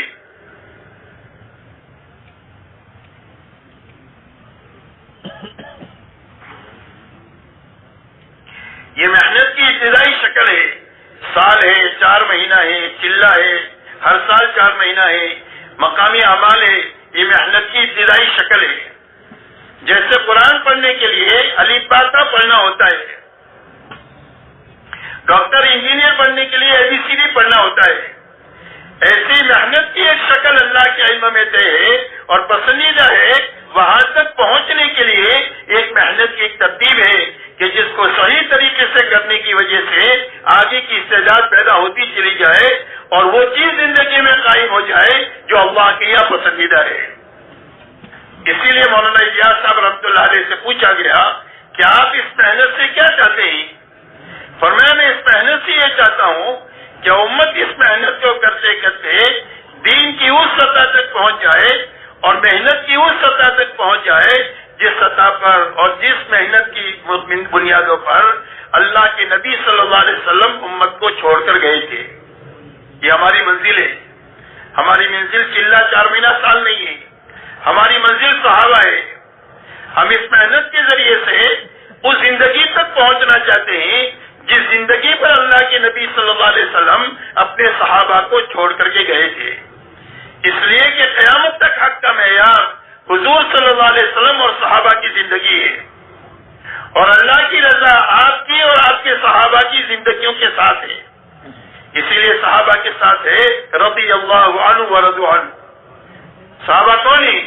فرمایا صحابہ وہ ہے کہ جن سے اللہ راضی ہو گئے اور وہ اللہ سے راضی ہو گئے، تو ان کی زندگی اللہ کی پسندیدہ زندگی ہے، اور جو ان کے پیچھے پیچھے چلے گا اللہ ان سے بھی راضی ہو جائے گا۔ اسی لیے فرمایا والسابقون الاولون من المهاجرین والانصار والذین اتبعوهم باحسان رضی اللہ عنہ ورضوا عنہ۔ فرمایا سابقین اولین مہاجرین اور انصار میں کے اور جو ان کے پیچھے پیچھے اخلاص کے ساتھ میں چلے، فرمایا اللہ ان سے بھی راضی ہو گیا اور پیچھے چلنے والوں سے بھی اللہ راضی ہو گیا۔ اس لیے میرے دوستو ہماری منزل صحابہ ہے، اپنی منزل صحابہ کو بنا کر کے چلنا ہے۔ یہ معنی نہیں ہے کہ ہم صحابی بن جائیں گے، کوئی صحابی نہیں بن سکتا، لیکن ہاں جو بنیادیں صحابہ میں تھی وہ بنیادیں قیامت تک امت میں زندہ ہو سکتی ہے، اور جب وہ بنیادیں امت کے ایک معتدی مجمع میں زندہ ہوگی اللہ اس مجمع سے وہ کام لیں گے جو کام اللہ نے صحابہ سے لیا۔ اگر یہ کمزور ہوں گے تو اللہ اپنی قوت ان کے ساتھ ملا کر ان کو قوی بنا دیں گے، اور اگر یہ تھوڑے ہوں گے تو اللہ اپنے لشکروں کو ان کے ساتھ ملا کر کے ان کو زیادہ کر دیں گے، اور اللہ ان سے کام لے لیں گے، اور دنیا کی کوئی بھی طاقت اللہ کے ارادے کے بیچ میں حائل نہیں ہو سکتی ہے۔ شرط یہ ہے کہ بنیادیں زندہ ہو جائے جن بنیادوں پر حضور صلی اللہ علیہ وسلم امت کو چھوڑ کر گئے تھے۔ تو آپ امت کو کن بنیادوں پر چھوڑ کر گئے؟ آپ امت کو 2 بنیادوں پر چھوڑ کر گئے۔ ایک تو ہر فرد امت میں پورا دین اپنی حقیقت کے ساتھ پایا جاتا تھا، جو قرآن میں تھا وہ ان کی زندگیوں میں تھا، اس لیے وہ اللہ کی چلتی پھرتی اللہ کی کتاب سے زمین پر کانو کتاب اللہ یمشون علی الارض، زمین پر اللہ کی چلتی پھرتی کتاب سے جو کرنے کے لائن کے احکامات ہے سارے ان کی زندگیوں میں ہیں، بچنے کے لائن کے جتنے احکامات ہیں ان ساری چیزوں سے زندگیاں بچی ہوئی ہے۔ جو صفات اللہ کو پسند ہے ان سارے صفات سے ان کی زندگیاں متصف ہے، تقوی سے، توکل سے، صبر سے، شکر سے، احسان سے، انابت سے، تواضع سے، تحمل سے، برداشت سے، ان سارے صفات سے متصف ہے۔ حسد سے، کینے سے، نفاق سے، شفاعت سے، ساری چیزوں سے زندگیاں پاک ہے۔ اللہ کی چلتی چیزوں سے زندگیاں پاک ہے، اللہ کی چلتی پھرتی زمین پر کتاب سے۔ اس کے لیے ان کی دعوت ہے اسلموا تسلموا، کا اسلام لاؤ سلامتی ملے گی۔ کا کون سا اسلام؟ فرمایا ہمارے جیسے ہو جاؤ۔ ایک تو پورا دین اپنی حقیقت کے ساتھ ان کی زندگی میں تھا، اس لیے ان کی دعوت ہے اپنے جیسے بننے کی۔ دوسرے انہوں نے اپنی محنت کو اس سطح تک پہنچا دیا جو سطح اللہ کی یا پسندیدہ کی، اور وہ سطح وہ پسندیدہ ہے جس سطح پر حضور صلی اللہ علیہ وسلم نے 23 سالہ محنت کر کے امت کو پہنچایا ہے۔ اسی لیے آپ کے زمانے میں محنت کی جو سطح تھی وہ سطح یہ تھی کہ ہر ایمان والا اپنی جان اور مال کو دعوت پر اتنی لگائے جتنا کہ دعوت کا تقاضا ہے۔ اس لیے آپ کے زمانے میں تقاضے کی تشکیل تھی کہ جان مال کتنی لگانی ہے، کہ جتنا تقاضا ہے اتنی لگانی ہے۔ ہم اپنے گھر کاروبار میں کتنی لگتے لگاتے ہیں، جتنا گھر کاروبار کا تقاضا ہے اتنا گھر کاروبار میں لگتے لگاتے ہیں، تو سارے تقاضے پورے ہو جاتے ہیں۔ تو ایسے حضور صلی اللہ علیہ وسلم کے زمانے میں محنت کی جو شکل تھی وہ یہ تھی کہ ہر ایمان والا اپنی جان اور مال کو ایمان کے سیکھنے پر اور ایمان کے پھیلانے پر اتنی لگائے جتنا کہ لگانے کا تقاضا ہے. یہ پہلی بنیاد ہے لگانے کی. دوسری بنیاد لگانے کی یہ ہے کہ ہر ایمان والا اپنی جان اور مال کو اللہ کی عبادت پر اتنی لگائے کہ عبادت میں حقیقت پیدا ہو جائے اور عبادت امت میں زندہ ہو جائے. اس لیے کہ اللہ کے خزانوں سے لینے کا راستہ اللہ کی عبادت ہے. ایاک نعبد و ایاک نستعین. اللہ تیری ہی عبادت کریں گے تو جس سے مدد لیں گے. تو اللہ کی مدد کے لینے کا راستہ اللہ کی عبادت ہے. تو عبادت پر جان مال اتنی لگانا کہ عبادت میں حقیقت پیدا ہو جائے اور امت میں عبادت زندہ ہو جائے جتنا کہ عبادت کا تقاضا ہے. نمبر 3 لگانے کی جگہ اخلاق ہے کہ ہر ایمان والا اپنی جان مال اللہ کی مخلوق کو راحت پہنچانے پر اتنی لگائے جتنا کہ اخلاق کا تقاضا ہے. یہ تیسری لگانے کی جگہ ہے کہ اخلاق پر ہماری جان مال لگے. اس لیے حضور صلی اللہ علیہ وسلم کے زمانے میں اور صحابہ کے زمانے میں لگانے کا معیار وہ نہیں تھا جو ہمارے یہاں پر ہے. وہاں تقاضا جتنا تھا اتنا لگایا جاتا تھا. ایک مرتبہ حضرت حسن اور حسین اور عبداللہ ابن جعفر یہ تینوں حضرات سفر پر تھے. ان کی اونٹنی جس پر توشا تھا وہ گم ہو گئی. اب کھانا اس پر تھا. دیکھا بھوک لگی ہے تو انہوں نے دیکھا کہ کچھ کھانے کی جگہ ہے تو دیکھا ایک جھوپڑا ہے. جھوپڑے پر پہنچے تو ایک بڑی بھی تھی, بڑی عمر کی عورت. اس نے کہا اما جان ہم ہاشمی لوگ ہیں, آپ ہماری مہمانی کرے گی؟ کہا بیٹا یہ سامنے بکری کھڑی ہے, لے آؤ ذبح کر کے میں تمہارے لیے پکا دیتی ہوں, کھا لو. اس عورت کے پاس اس کے سوا کچھ بھی نہیں ہے بکری کے سوا. کہ ذبح کر کے دو میں تمہارے لیے پکا دیتی ہوں. پکایا کھایا چلے گئے. کھا شوہر آیا, کہا کیا ہوا بکری کا؟ کہا وہ مہمان آئے تھے ان کو کھلایا. اور انہوں نے کہا ہم ہاشمی لوگ ہیں, کبھی تم کو ضرورت پڑے تو مدینہ میں آ جانا. تو اس بڑی بی پر فاقہ آ گیا تو مدینہ منورہ چلی گئی. مدینہ منورہ میں جب پہنچی تو وہ کچھ شہر بازار میں کچھ کر رہی تھی کام. اتنے میں حسنین میں سے کسی نے ان کو پہچان لیا. یہ بڑی بھی تو وہ ہے کہ جنہوں نے ہماری مہمانی کیا تھا. کہ اما جان میرے ساتھ گھر چلو. گھر لے کر گئے. اپنے خادم سے کہا کہ اما جان کو 1000 دینار دو, 1000 بکری دو. 1000 دینار دو اور 1000 بکری دو. اور فرمایا بھائی کے پاس لے کر جاؤ. بھائی کے پاس لے کر گئے. کہ بھائی نے کیا دیا؟ کہ 1000 دینار دیا, 1000 بکری دیا. تو اپنے خادم سے کہا کہ امی کو 1000 دینار دو, 1000 بکری دو. اور فرمایا عبداللہ ابن جعفر کے پاس لے کر جاؤ. حضرت عبداللہ ابن جعفر رضی اللہ تعالیٰ عنہ کے پاس لے کر گئے تو انہوں نے کہا کہ کہاں سے آئی؟ کہا دونوں بھائیوں کے پاس سے آئی. کہا انہوں نے کیا دیا؟ کہا 1000 دینار دیا, 1000 بکری دیا. تو اپنے خادم سے کہا کہ اما جان کو 2000 دینار دو, 2000 بکری دو. اور یوں فرمایا کہ اگر یہ دونوں بھائیوں سے پہلے میرے پاس آ جاتی تو اس سے بھی زیادہ دیتا. یہ خرچ کرنے کا معیار تھا. تو اپنے اللہ کی مخلوق پر اپنی جان مال اتنی لگانا جتنا لگانے کا تقاضا ہے. حضور پاک صلی اللہ علیہ وسلم نے 23 سالہ پوری امت کو عملی طور پر جان مال لگانے کی ان بنیادوں پر ان کو کھڑا کیا ہے کہ دعوت پر جان مال لگے گی, عبادت پر جان مال لگے گی, اخلاق پر جان مال لگے گی. عملی طور پر بھی اس پر چلایا اور سمجھانے کا موقع آیا تو یہی بات سمجھائی. اسی لیے آپ سے پوچھا گیا ای العمل افضل. فرمایا عمل میں سب سے بہترین عمل کون سا ہے؟ فرمایا الصلاۃ, نماز. اور نماز کہہ کر آپ نے پورا دین مراد دیا. فرمایا ثم, فرمایا بر الوالدین, ماں باپ کے ساتھ حسن سلوک کرنا. یہ کہہ کر آپ نے اخلاقیات کو بیان کیا. آپ کے کلمات جامع ہوا کرتے تھے. فرمایا ثم الجہاد فی سبیل اللہ, اللہ کے کلمے کو پھیلانے کے لیے اپنے آپ کو مٹانا اور کھپانا. عبادت بیان کیا, دعوت بیان کیا اور اخلاق بیان کیا. آپ دنیا سے تشریف لے جا رہے, جاتے جاتے فرما رہے الصلاۃ الصلاۃ وما ملکت ایمانکم. نماز کو ضائع مت کریو, نماز کے بارے میں اللہ سے ڈرتے رہیو, یعنی اپنے دین کی حفاظت کریو, اپنے ماتحتوں کے حقوق کو ادا کریو, یہ اخلاقیات کو بیان کیا، وہ ماں باپ سب سے اوپر بیان کیا، وما ملکت ایمانکم سب سے نیچے طبقے کو بیان کیا، اور آخری بات فرمائی انفذوا جیش اسامہ، انفذوا جیش اسامہ کی جماعت کو روانہ کرو، اسامہ کی جماعت کو روانہ کرو، یہ کہتے ہوئے آپ اپنے رب سے ملے۔ اس لیے میرے دوستوں، حضور صلی اللہ علیہ وسلم نے پوری امت کو محنت کی ان بنیادوں پر اٹھایا ہے۔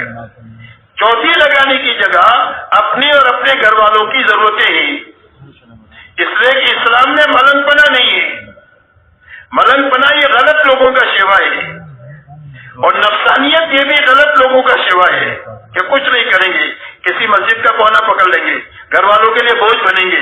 اسلام میں اس کی گنجائش نہیں ہے، اور نفسانیت کی اسلام میں گنجائش نہیں ہے۔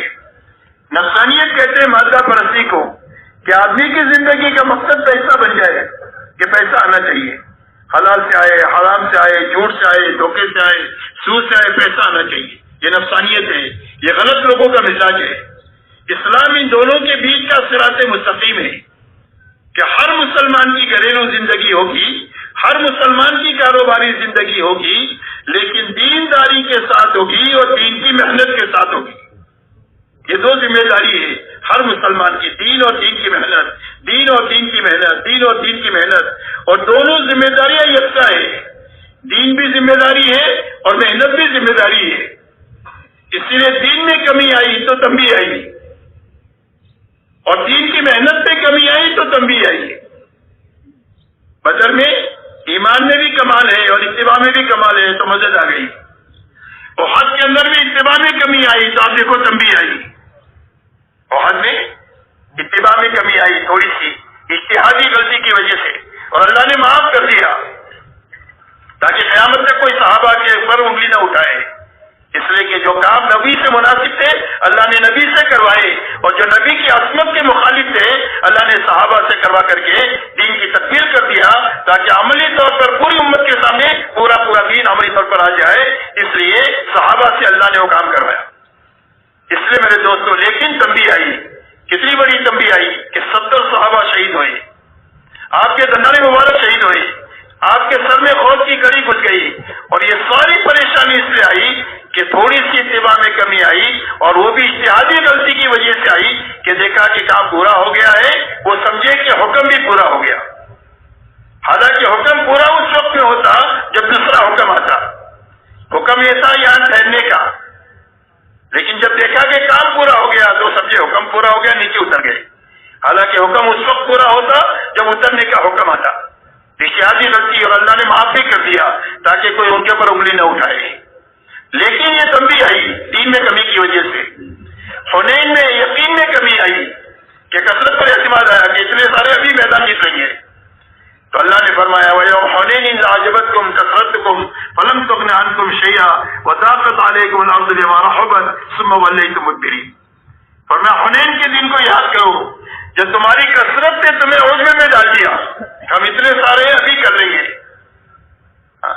تو تمہاری کثرت تمہارے کچھ کام نہیں آئی، اور باوجود زمین کشادہ ہونے کے لیے تمہارے لیے تنگ ہو گئی، اور تمہارے پیر اکھڑ گئے، اور تم نے پیٹ پھیر دیا، اور یہ اس کے بعد اللہ نے اس شکش کو پھر فتح سے بدلا، اور اللہ تعالیٰ نے اس بات کو بتلایا کہ جب دین میں کمی آئے گی تو اللہ کی طرف سے تنبیہ آئے گی، اس لیے کہ دین ذمہ داری ہے۔ ایسا ہی دعوت میں کمی آئے گی تو بھی تنبیہ آئے گی، جیسے حضور صلی اللہ علیہ وسلم کے زمانے میں آئی۔ انصار مدینہ حضور صلی اللہ علیہ وسلم کے پاس آئے اور آ کر کے یوں کہا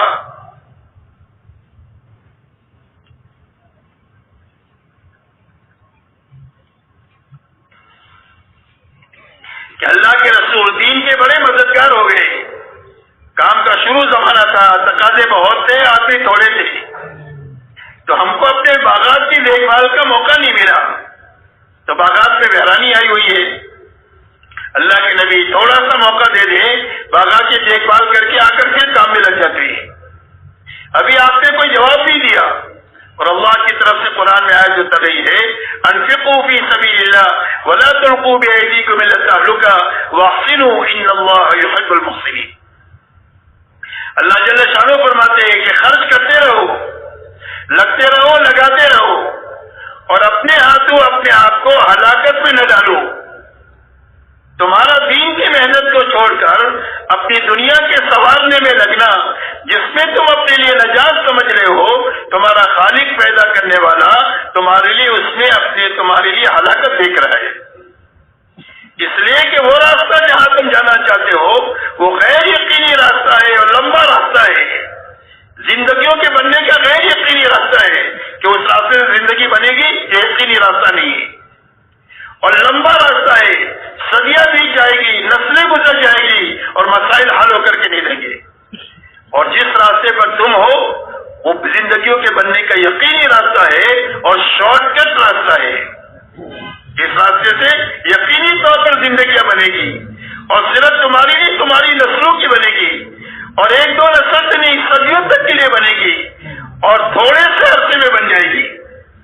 آپ اندازہ لگاؤ، صرف صحابہ کی محنت کا زمانہ 25 سال کا زمانہ لگنے مٹنے کا زمانہ ہے، 23 سالہ نبوت کا زمانہ ہے، مٹنے کا، کھپنے کا، لگنے لگانے کا، اور صدیق اکبر رضی اللہ تعالیٰ عنہ کا 2 سال سے کچھ زیادہ زمانہ یہ لگنے مٹنے کھپنے کھپانے کا ہے، 25 سال کا زمانہ لگنے کا ہے، لیکن اس کے بعد تو اللہ نے اتنا دیا کہ صدیوں تک وہ کھاتے اور کھلاتے رہے، وہ ان کی نسلیں کھاتی کھلاتی رہی اور ختم ہو کر کے نہیں دیا، صدیوں تک ان کی اولاد میں آپ کو بہار ملے گی۔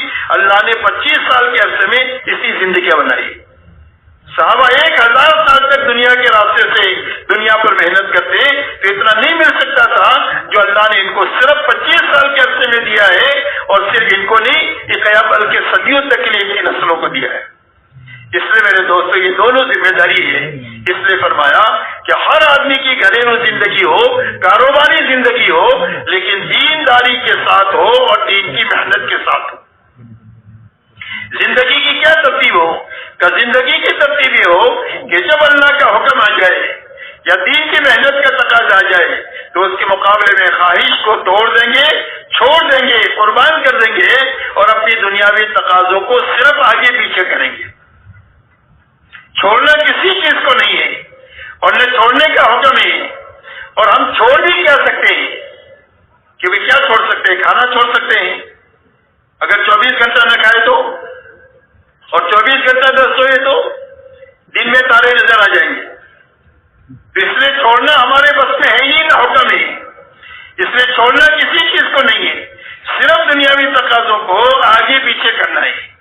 اس کا نام ہی اللہ قربانی دیتے ہیں کہ آپ صبح میں سو رہے ہیں اور اذان کی آواز ہو گئی، اللہ اکبر اللہ اکبر، تو اب اپنے بستر کو چھوڑ کر مسجد میں جاؤ، اس کا نام قربانی ہے کہ اپنی راحت کو چھوڑا حکم پورا کرنے کے لیے۔ گشت کا وقت آ گیا، اپنی دنیا کا کوئی کام ہے، کہا اس کو بعد میں کریں گے، ابھی گشت کریں گے، اس کا نام قربانی ہے۔ دنیا کا کام پہلے کر لیں گے یا بعد میں کر لیں گے، عمل کو اپنے وقت پر کر لیں گے، اس کا نام قربانی ہے۔ صرف آگے پیچھے کرنے کو اللہ قربانی کا نام دیتے ہیں۔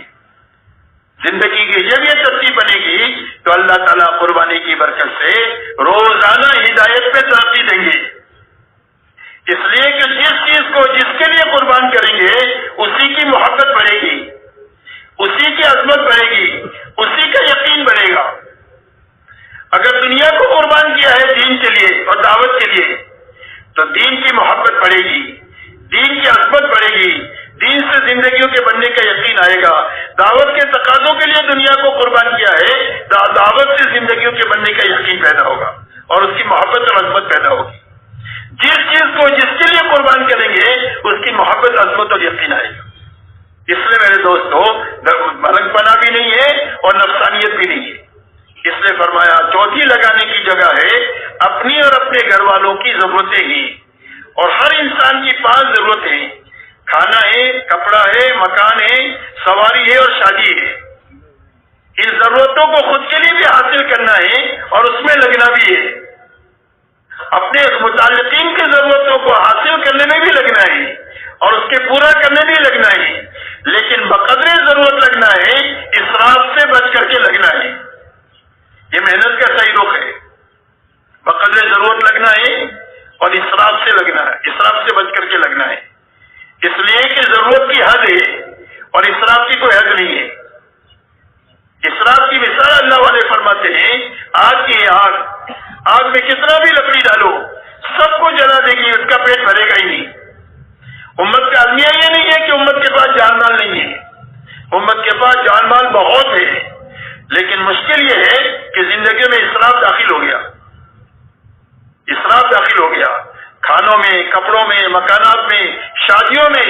ہم سوچ نہیں سکتے اتنا خرچ کرتے ہیں شادیوں میں، میں بتانا مناسب نہیں سمجھتا۔ ایک ساتھی نے بتایا کہ شادی میں اتنا خرچ کیا، آپ کبھی سوچ نہیں سکتے ہم کہ کبھی اتنا خرچ شادی میں ہوتا ہے، اس لیے کہ ہماری معاشرت کی بنیاد تو سادگی ہے۔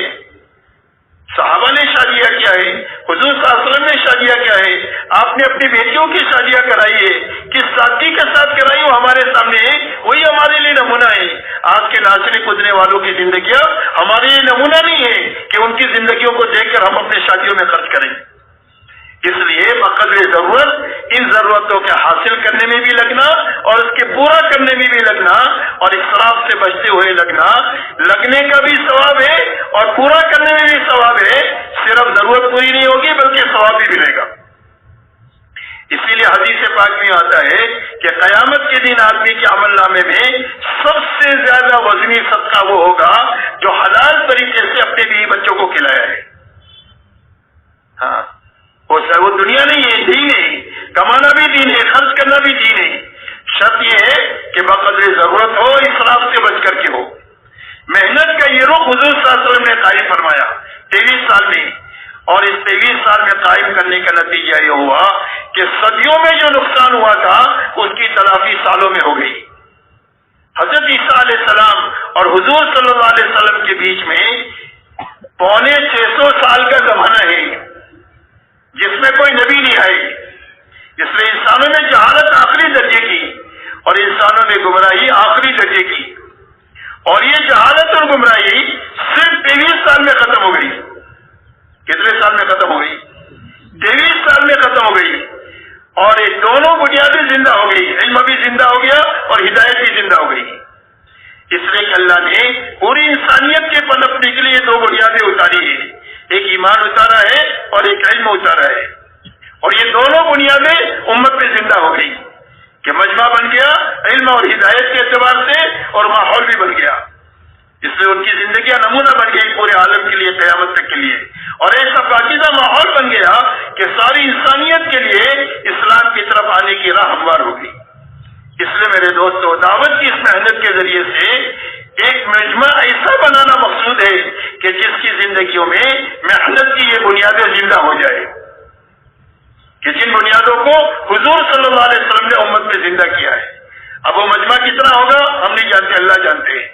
ہو سکتا ہے 313 سے ہو جائے، بدر میں 313 سے ہو گیا، چھوٹے سے مجمع سے کام ہو گیا، سوالات صحابہ سے کام ہو گیا، اصحاب کہف کی 10 سے ایک چھوٹی جماعت سے کام ہو گیا، ایک نوجوان سے کام ہو گیا۔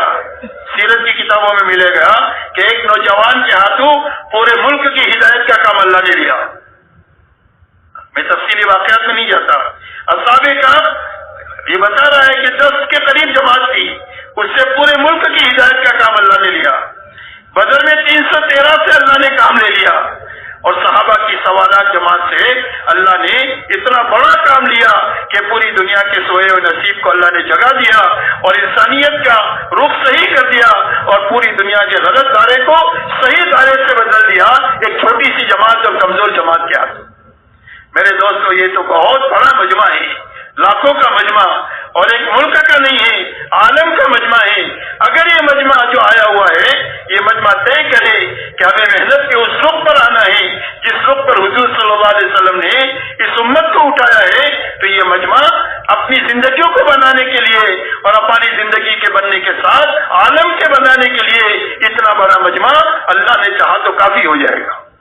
اس لیے میرے دوست یہ مجمع طے کرے کہ ہمیں محنت کے اس رخ پر آنا ہے، کہ بھائی آنا ہے، بھائی کس کو آنا ہے۔ ماشاءاللہ، اللہ تعالیٰ قبول۔ پورا دنیا سے آیا ہوا پورا مجمع یہ طے کرے کہ ہمیں اس محنت کو ایسی اچھی طریقے سے کرنا ہے اور ایسی پوری طریقے سے کرنا ہے کہ آہستہ آہستہ آہستہ آہستہ ہم محنت کے اس رخ پر پہنچے جس رخ پر حضور صلی اللہ علیہ وسلم چھوڑ کر گئے تھے۔ اب وہ رخ جس پر حضور صلی اللہ علیہ وسلم چھوڑ کر گئے تھے، میرے دوستو، وہی رخ قیامت تک کے لیے امت کے سنبھلنے کا ہے۔ اس لیے کہ اللہ تعالیٰ نے جس زمانے میں بھی انسانیت کی ہدایت کا ارادہ فرمایا اور حق کو دنیا میں چلانے کا ارادہ فرمایا اور غلط زندگیوں کو اللہ نے ختم کرنے کا ارادہ فرمایا، تو اللہ تعالیٰ نے اس زمانے میں نبیوں کے راستے سے دعوت کی مبارک محنت کو وجود بخشا۔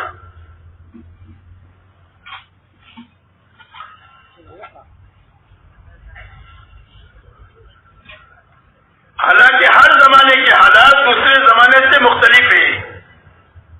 کسی زمانے میں ملک والوں کا چلن تھا، کسی زمانے میں مال والوں کا، کسی زمانے میں صنعت اور حرفت والوں کا، اور کسی زمانے میں تجارت والوں کا، کسی زمانے میں باغات والوں کا، کسی زمانے میں اکثریت والوں کا۔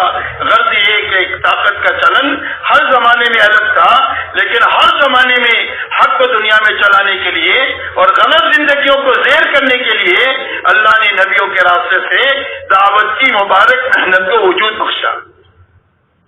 لیکن دعوت کا کام بھاری ہے، اس لیے کہ یہ بے طلبوں میں کیا جاتا ہے، چاہے بے طلبی کفر کی وجہ سے ہو اور چاہے ضعف ایمان کی وجہ سے ہو، چاہے بے طلبی کفر کی وجہ سے ہو چاہے ضعف ایمان کی وجہ سے ہو، دعوت کا کام بھاری ہے، اس لیے کہ بے طلبوں میں کیا جاتا ہے۔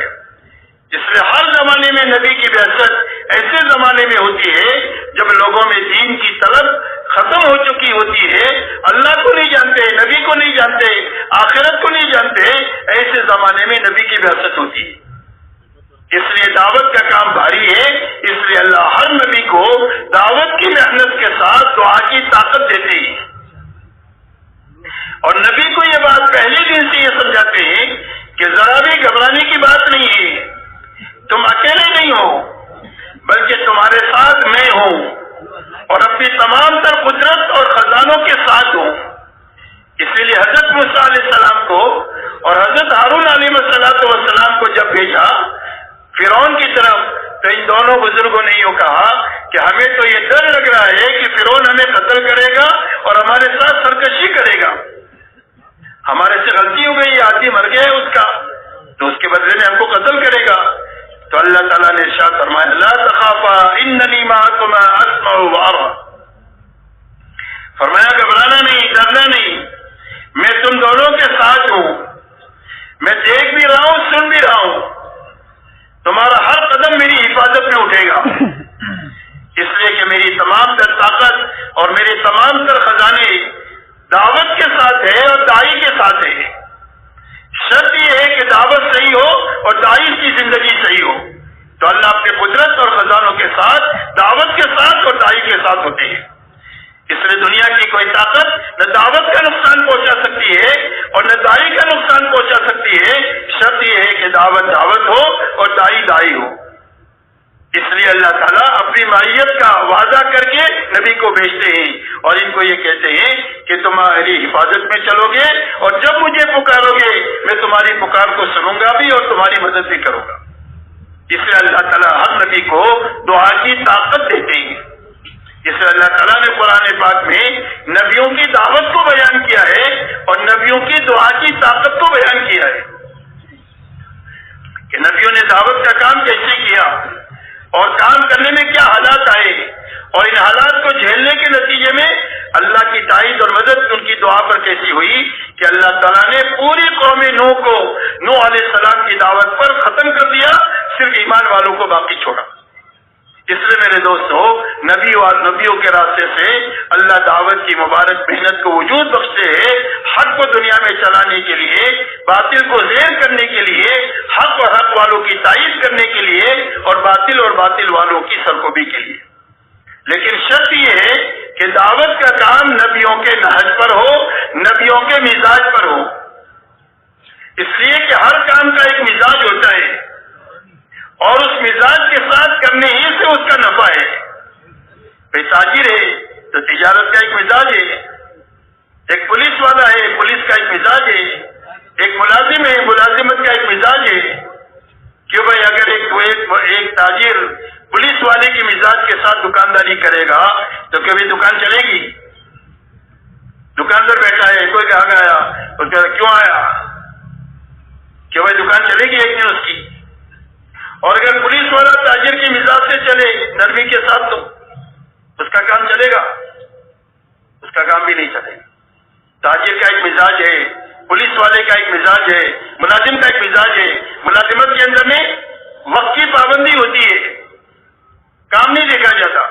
8 گھنٹہ کام کرنا ہے، 8 گھنٹہ پورا ہو گیا، 10 آدمی لائن میں کھڑے ہیں، وہ اپنا دفتر بند کر کے جائے گا، بولے کل آؤ. یہ ملازم کی زندگی ہوتی ہے. اور ایک تاجر کا مزاج ہوتا ہے کہ تاجر کے مزاج میں کام ہوتا ہے کہ بھائی کام اصل ہے، وقت کے جو ہے کتنا بھی لگے. اس لیے ایک آدمی 10 گھنٹے دکان چالو رکھتا ہے، لیکن وقت آ گیا اور 10 آدمی دکان پر کھڑے ہیں کہ بھائی کہے گا کل آؤ، کہ بھائی تاجر کیا کرے گا؟ سب کو سودا دے کر دکان بند کرے گا، بھلے 2 گھنٹہ زیادہ لگے. اور عید کی رات میں پوری رات دکان کھلی رکھنا پڑے گا تو پوری رات کھلی رکھے گا. اس لیے کیا تاجر کے مزاج میں کام کی رعایت ہے. ایسا ہی میرے دوستو نبیوں کا ایک کام ہے اور نبیوں کے کام کی ایک بنیادیں ہیں. سب سے پہلے نبیوں کا کام یہ ہے کہ بے طلبوں میں جانا، یہ کام ہے. نبیوں کا کام پہلا ہے کیا کہ بے طلبوں میں جانا اور بے غرض بن کر جانا. اس لیے ہمارے کام کی بنیاد یہ ہے کہ بے طلبوں میں جانا اور بے غرض بن کر کے جانا. کہاں جانا؟ اپنے محلے میں، پڑوس کے محلے میں، پڑوس کی بستیوں میں، اپنے اطراف کے ضلعوں میں، اپنے صوبے میں، اپنے ملک میں اور عالم میں. جہاں جہاں بے طلبی ہے وہاں اپنے گھر سے لے کر عالم میں ہم جائیں گے. جانے کے لیے اپنی جان لگانا، اپنا مال لگانا، کسی سے کچھ لینا نہیں. اگر کوئی استقبال کرے تو اس سے کچھ مانگنا نہیں، اور اگر کوئی برا بھلا کرے اور اگر مارے پیٹے تو جہالت کا جواب جہالت کے ساتھ نہیں لینا، بلکہ صبر کرنا، برداشت کرنا، تحمل کرنا اور کام کے مزاج کے ساتھ کام میں چلنا. اس لیے نبوت کے مزاج میں سب سے بڑی بات یہ ہوتی ہے کہ جو کہتے ہیں عملی زندگی ان کی ایسی ہوتی ہے. پہلی بات کیا ہے؟ فلسفے میں اور نبوت میں یہی فرق ہے. فلسفے میں باتیں ہی باتیں ہوتی ہے اور نبوت میں کام ہی کام ہوتا ہے کہ جو کہیں گے وہ زندگی میں عملی طور پر ہوگا، اور فلسفی کی یہ باتیں ہوگی کام نہیں ہوگا. اس لیے جیسی زندگی جیسی باتیں، جس کی بات کی دعوت اسی زندگی، اپنی عملی زندگی بناتے ہوئے دعوت کا کام کرنا. اسی کے ساتھ نرمی کے ساتھ نرمی مزاج ہے نبوت کے مزاج میں. حضرت موسیٰ اور ہارون علیہ السلام کو اللہ نے حکم دیا کہ تم فرعون کے پاس جا رہے ہو، اس سے نرم بات کرنا. حالانکہ فرعون نبوت جس نے الوہیت کا دعویٰ کیا، ربوبیت کا، اللہ فرمایا جا رہے نرم بات کرنا، شاید نصیحت حاصل کرے اور اللہ سے ڈرے. اللہ کے علم میں کہ نہیں ماننے والا ہے، پھر بھی اللہ حکم دے کہ نرمی سے بات کرنا. حضور صلی اللہ علیہ وسلم کو اللہ نے حکم دیا، اللہ نے آپ کے بارے میں فرمایا فَبِمَا رَحْمَةٍ مِّنَ اللَّهِ لِنتَ لَهُمْ وَلَوْ كُنتَ فَظًّا غَلِيظَ الْقَلْبِ لَانفَضُّوا مِنْ حَوْلِكَ. فرمایا اللہ کی رحمت سے ہمارے نبی جی آپ نرم ہو گئے. اگر آپ میں سختی ہوتی تو آپ کا یہ مجمع آپ کے پاس سے چھٹ جاتا. حالانکہ آپ صحابہ کے درمیان میں اپنی اولاد سے زیادہ محبوب تھے، لیکن اللہ یہ فرماتے ہیں کہ اگر آپ کے مزاج میں اور آپ کی بات میں سختی ہوتی تو یہ مجمع آپ کے پاس سے منتشر ہو جاتا. لیکن اللہ کی رحمت کا یہ اثر ہے کہ یہ مجمع آپ سے ملا ہوا ہے، جڑا ہوا ہے، اور ہر وقت میں آپ کی اپنی جان کو ہتھیلی میں لے کر آپ کے پیچھے پھر رہا ہے کہ اللہ کے نبی جہاں چاہے آپ لگوا دیجیے. نرمی کی وجہ سے یہ مجمع آپ کے ساتھ جڑا ہوا ہے. اس لیے اللہ نے اپنی رحمت سے آپ کو نرم بنایا. اس لیے آپ کیا کریں؟ فرمایا آپ اگر ان سے غلطی ہو جائے آپ کے ساتھ تو ان کو معاف کریں. فاعفو عنہم، آپ سے غلطی کریں گے، اس لیے کہ سیکھنے کی پیریڈ میں ہی، یہ تربیت کے مرحلے میں ہی، اس لیے کہ آپ سے بھی غلطی ہوگی اور آپ کے کام کے ساتھ میں بھی غلطی ہوگی. تو اگر آپ کے ساتھ غلطی کریں تو آپ ان کو درگزر کریں، ان کو معاف کریں، اور اگر کام میں غلطی کریں تو آپ ان کے لیے استغفار کریں. اگر کام میں بھی غلطی کرے تو آپ اللہ سے ان کے لیے استغفار کریں کہ اللہ ان کو معاف کر دے، اور آپ ان کو اپنے سے الگ نہ کریں بلکہ اللہ اپنے ساتھ ان کو چمٹائے رکھیں. آپ ان سے مشورہ کریں، آپ ان سے رائے لیں، آپ ان کی صلاحیتوں کو کام پر لگائیں اور صلاحیتوں کو دیکھ کر امانت داری کے ساتھ لگائیں، اس لیے کہ ہر نبی کی صفت ہے انی لکم ناصح امین، کہ میں تمہارا خیر خواہ بھی ہوں اور امانت دار بھی ہوں۔ اس لیے خیر خواہی کے ساتھ ہر آدمی کے ساتھ معاملہ کرنا اور ہر آدمی کے ساتھ امانت داری کے ساتھ معاملہ کرنا۔ تو امانت داری کس کو کہتے ہیں؟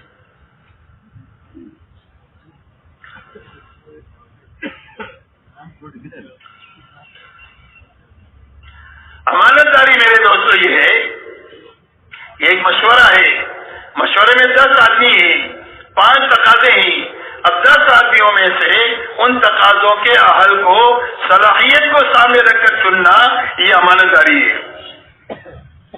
اس بنیاد پر نہیں کہ میری پارٹی کا ہے، میرا ہم خیال ہے، اس لیے نہیں کہ میری برادری کا ہے، اس لیے نہیں کہ میری قوم کا ہے، ہماری کوئی بنیاد نہیں ہے، نہ قوم ہے، نہ علاقہ ہے، نہ زبان ہے اور نہ رنگ روپ ہے، ہمارا تو ایک کام ہے اور اس کام کی مصلحت سارے مصلحتوں پر مقدم ہے، کام کے مفادات ہیں سارے مفادات پر مقدم ہے۔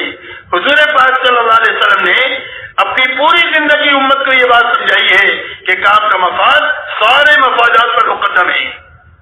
اسرے بدر میں جب غیروں نے مبارزت کے لیے دعوت دیا ہے تو جو 3 صحابہ کو آپ نے بھیجا ہے وہ تینوں آپ کے سب سے زیادہ قریب ہے جن کو آپ نے مبارزت کے لیے بھیجا ہے، کہ کام کا مفاد سارے مبارزت پر مقدم ہے۔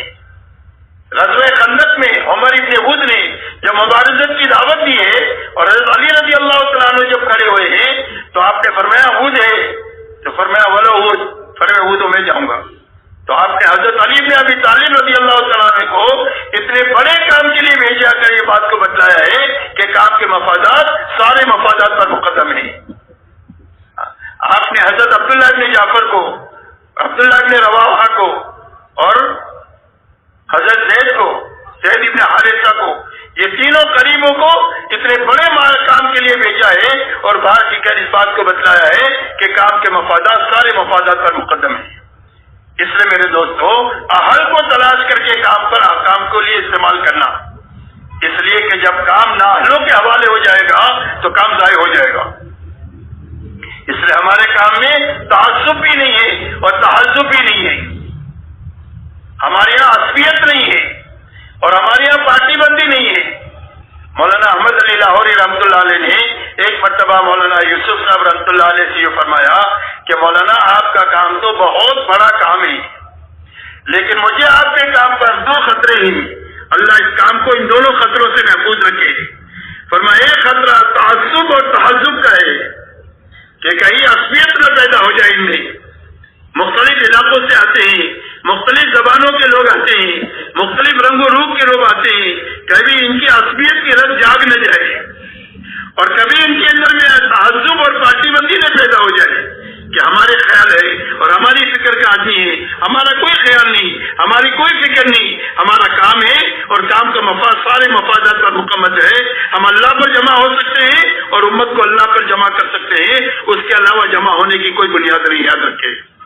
جب اللہ کے علاوہ کوئی بنیاد کام میں آئے گی تو کام ضائع ہو جائے گا۔ اس لیے میرے دوستو تعصب سے بچنا اور تحزب سے بچنا اور غلو سے بچنا اور غرور سے بچنا۔ غلو کی اجازت نہیں ہے، غلو کہتے ہیں کام کا جو مقام ہے اس کو اس کے مقام پر رکھنا، دین کے جس کام کا جو مقام شریعت نے طے کیا ہے اور شارع علیہ السلام نے طے کیا ہے اس کام کو اس جگہ پر رکھنا یہ کام ہے، اس کو اس کے کام سے آگے بڑھانا یا گھٹانا یہ غلو ہے، اور غلو کی اجازت کسی کے لیے نہیں ہے اور غرور کی بھی اجازت نہیں ہے کہ زیادہ ہو گئے کام کرنے والے تو ہمارے اندر غرور آ جائے کہ ہم کسی کو گھاسی نہ ڈالیں، فرمایا غرور کی بھی اجازت نہیں ہے، غلو کی بھی اجازت نہیں ہے۔ یہ 2 بنیادیں فرمایا کام میں آئے گی تو کام ضائع ہو جائے گا، اللہ ہماری اور کام کی اور پوری امت کی حفاظت فرمائے۔ اس لیے میرے دوستو ہر نبی کے کام کا مزاج ہے خیر خواہی، خیر خواہی کو سامنے رکھنا کہ میرے ساتھی کی خیر خواہی کس میں ہے، اس کو سامنے رکھنا، امانت داری کو سامنے رکھنا۔ ہر نبی امت کی جان مال کو کام کے مفاد پر استعمال کراتے ہیں کہ جس سے ان کی آخرت بنے اور انسانیت کی آخرت بنے، کہ اپنے اپنے مفاد پر کسی کی جان مال نہیں لگاتے۔ کوئی نبی کا کسی سے مطالبہ نہیں ہے، نہ اقتدار کا مطالبہ ہے اور نہ مال کا مطالبہ ہے۔ اس لیے خیر خواہی یہ نبوت کا مزاج ہے، امانت داری خیر خواہی کا مزاج ہے، نرمی یہ نبوت کا مزاج ہے، درگزر کرنا یہ نبوت کا مزاج ہے، استغفار کرنا یہ نبوت کا مزاج ہے، مشورہ کرنا صحیح طریقے سے کرنا، امانت داری کے ساتھ کرنا، تعصب اور تحزب سے بچتے ہوئے کرنا یہ نبوت کا مزاج ہے، اور ہر ایک کو اپنے ساتھ چمٹائے رکھنا یہ نبوت کا مزاج ہے۔ جب اس مزاج کے ساتھ صحیح محنت اپنی منزل طے کر لیتی ہے تو اللہ کی تائید ساتھ ہو جاتی ہے۔ اس لیے کہ اللہ کی یہاں محنت کی ایک مقدار مطلوب ہے، محنت کا طریقہ بھی مطلوب ہے اور محنت کی مقدار بھی مطلوب ہے۔ محنت صحیح بھی ہونی چاہیے اور پوری ہونی چاہیے۔ محنت صحیح ہو گئی، پوری ہو گئی تو کام ہو گیا۔ نتیجہ بھلے کچھ بھی نکلے، تھوڑا نکلے یا زیادہ نکلے، نتیجے کا کوئی مسئلہ نہیں، نتیجہ ہمارے ذمے نہیں ہے۔ حضرت نوح علیہ السلام کی 1000 سالہ دعوت کے نتیجے میں یا 950 سالہ دعوت اور محنت کے نتیجے میں 80-82 لوگ بنے، لیکن ان کی محنت کامیاب ہے۔ اس لیے کہ اللہ کی یہاں نتیجے کی پوچھ نہیں ہوگی، اللہ کی یہاں کام کی پوچھ ہوگی۔ کوئی نبی قیامت کے دن آئیں گے، ان کے ساتھ 1-2 آدمی ہوں گے، لیکن اللہ ان کا وہ اکرام کریں گے جو اکرام اس نبی کا کریں گے کہ جس نبی کی محنت پہ لاکھوں کروڑوں لوگ ایمان میں داخل ہوئی۔ اس لیے کہ اللہ کی یہاں طرف سے ہمارے ذمے جو ہے وہ محنت کا صحیح رخ ہے، بس کہ محنت کا صحیح رخ اختیار کیا جائے اور محنت کو پورا کرنے کے لیے اپنے بس کی طاقت لگائی جائے۔ بس کی طاقت لگانے کا مکلف ہے اللہ تعالیٰ، کسی کو اس کی طاقت سے زیادہ کا مکلف نہیں بناتے۔ جو پیدل چل سکتا ہے پیدل چلے، جو 100 لگا سکتا ہے 100 لگائے، جو 1000 لگا سکتا ہے 1000 لگائے، جو لاکھ لگا سکتا ہے لاکھ لگائے، جو پورا لگا سکتا ہے پورا لگائے۔ صدیق اکبر تک کی راہ کھلی ہوئی ہے، جو جتنا کر سکتا ہے کرے، لیکن اپنے بس کا جب کر دیں گے تو اللہ کی یہاں اس کی قدر ہے۔ غزوہ تبوک میں 600 من کھجوریں دی گئی اور ایک عقیل رضی اللہ تعالیٰ عنہ پوری رات ایک غیر مسلم کے باغ کو پانی دے کر کے چند کھجوریں لے کر آئے، تھوڑی گھر میں دیا، تھوڑی حضور صلی اللہ علیہ وسلم کے پاس لے کر آئے۔ منافقین نے دیکھ کر کہنا شروع کیا کہ خود ہی کھا لیتا، اللہ کو اس کی کیا ضرورت تھی، اور کسی نے زیادہ کیا تو کہا دکھاوے کے لیے کرتا ہے۔ منافقین کا یہی شیوا ہوتا ہے، اور جو کام کرے وہ منافق ہی ہوتا ہے ایسا، ورنہ کبھی مخلص ایسا کام نہیں کر سکتا۔ تند و تشریح تیری میری کر ہی نہیں سکتا ہے۔ ہمارے یہاں تو تھوڑی کی بھی قدر ہے، زیادہ کی بھی قدر ہے، جو قربانی زیادہ دے وہ بھی قابل قدر ہے، اور جو کم دے وہ بھی قابل قدر ہے۔ اسی لیے حضور صلی اللہ علیہ وسلم نے وہ چند کھجوریں لے کر کے آپ نے فرمایا اس پورے ڈھیر پر ڈال دو، اللہ اس کی برکت سے سب کو قبول کر لیں گے۔ جس نے اپنے بس کی ہے وہ لگا دینا۔ اس لیے میرے دوستو، جب محنت پوری ہو جاتی ہے تو پھر اللہ تعالیٰ حق کی مدد کا اور حق والوں کی مدد کا اور باطل والوں کی سرخوبی کا ارادہ فرماتے ہیں۔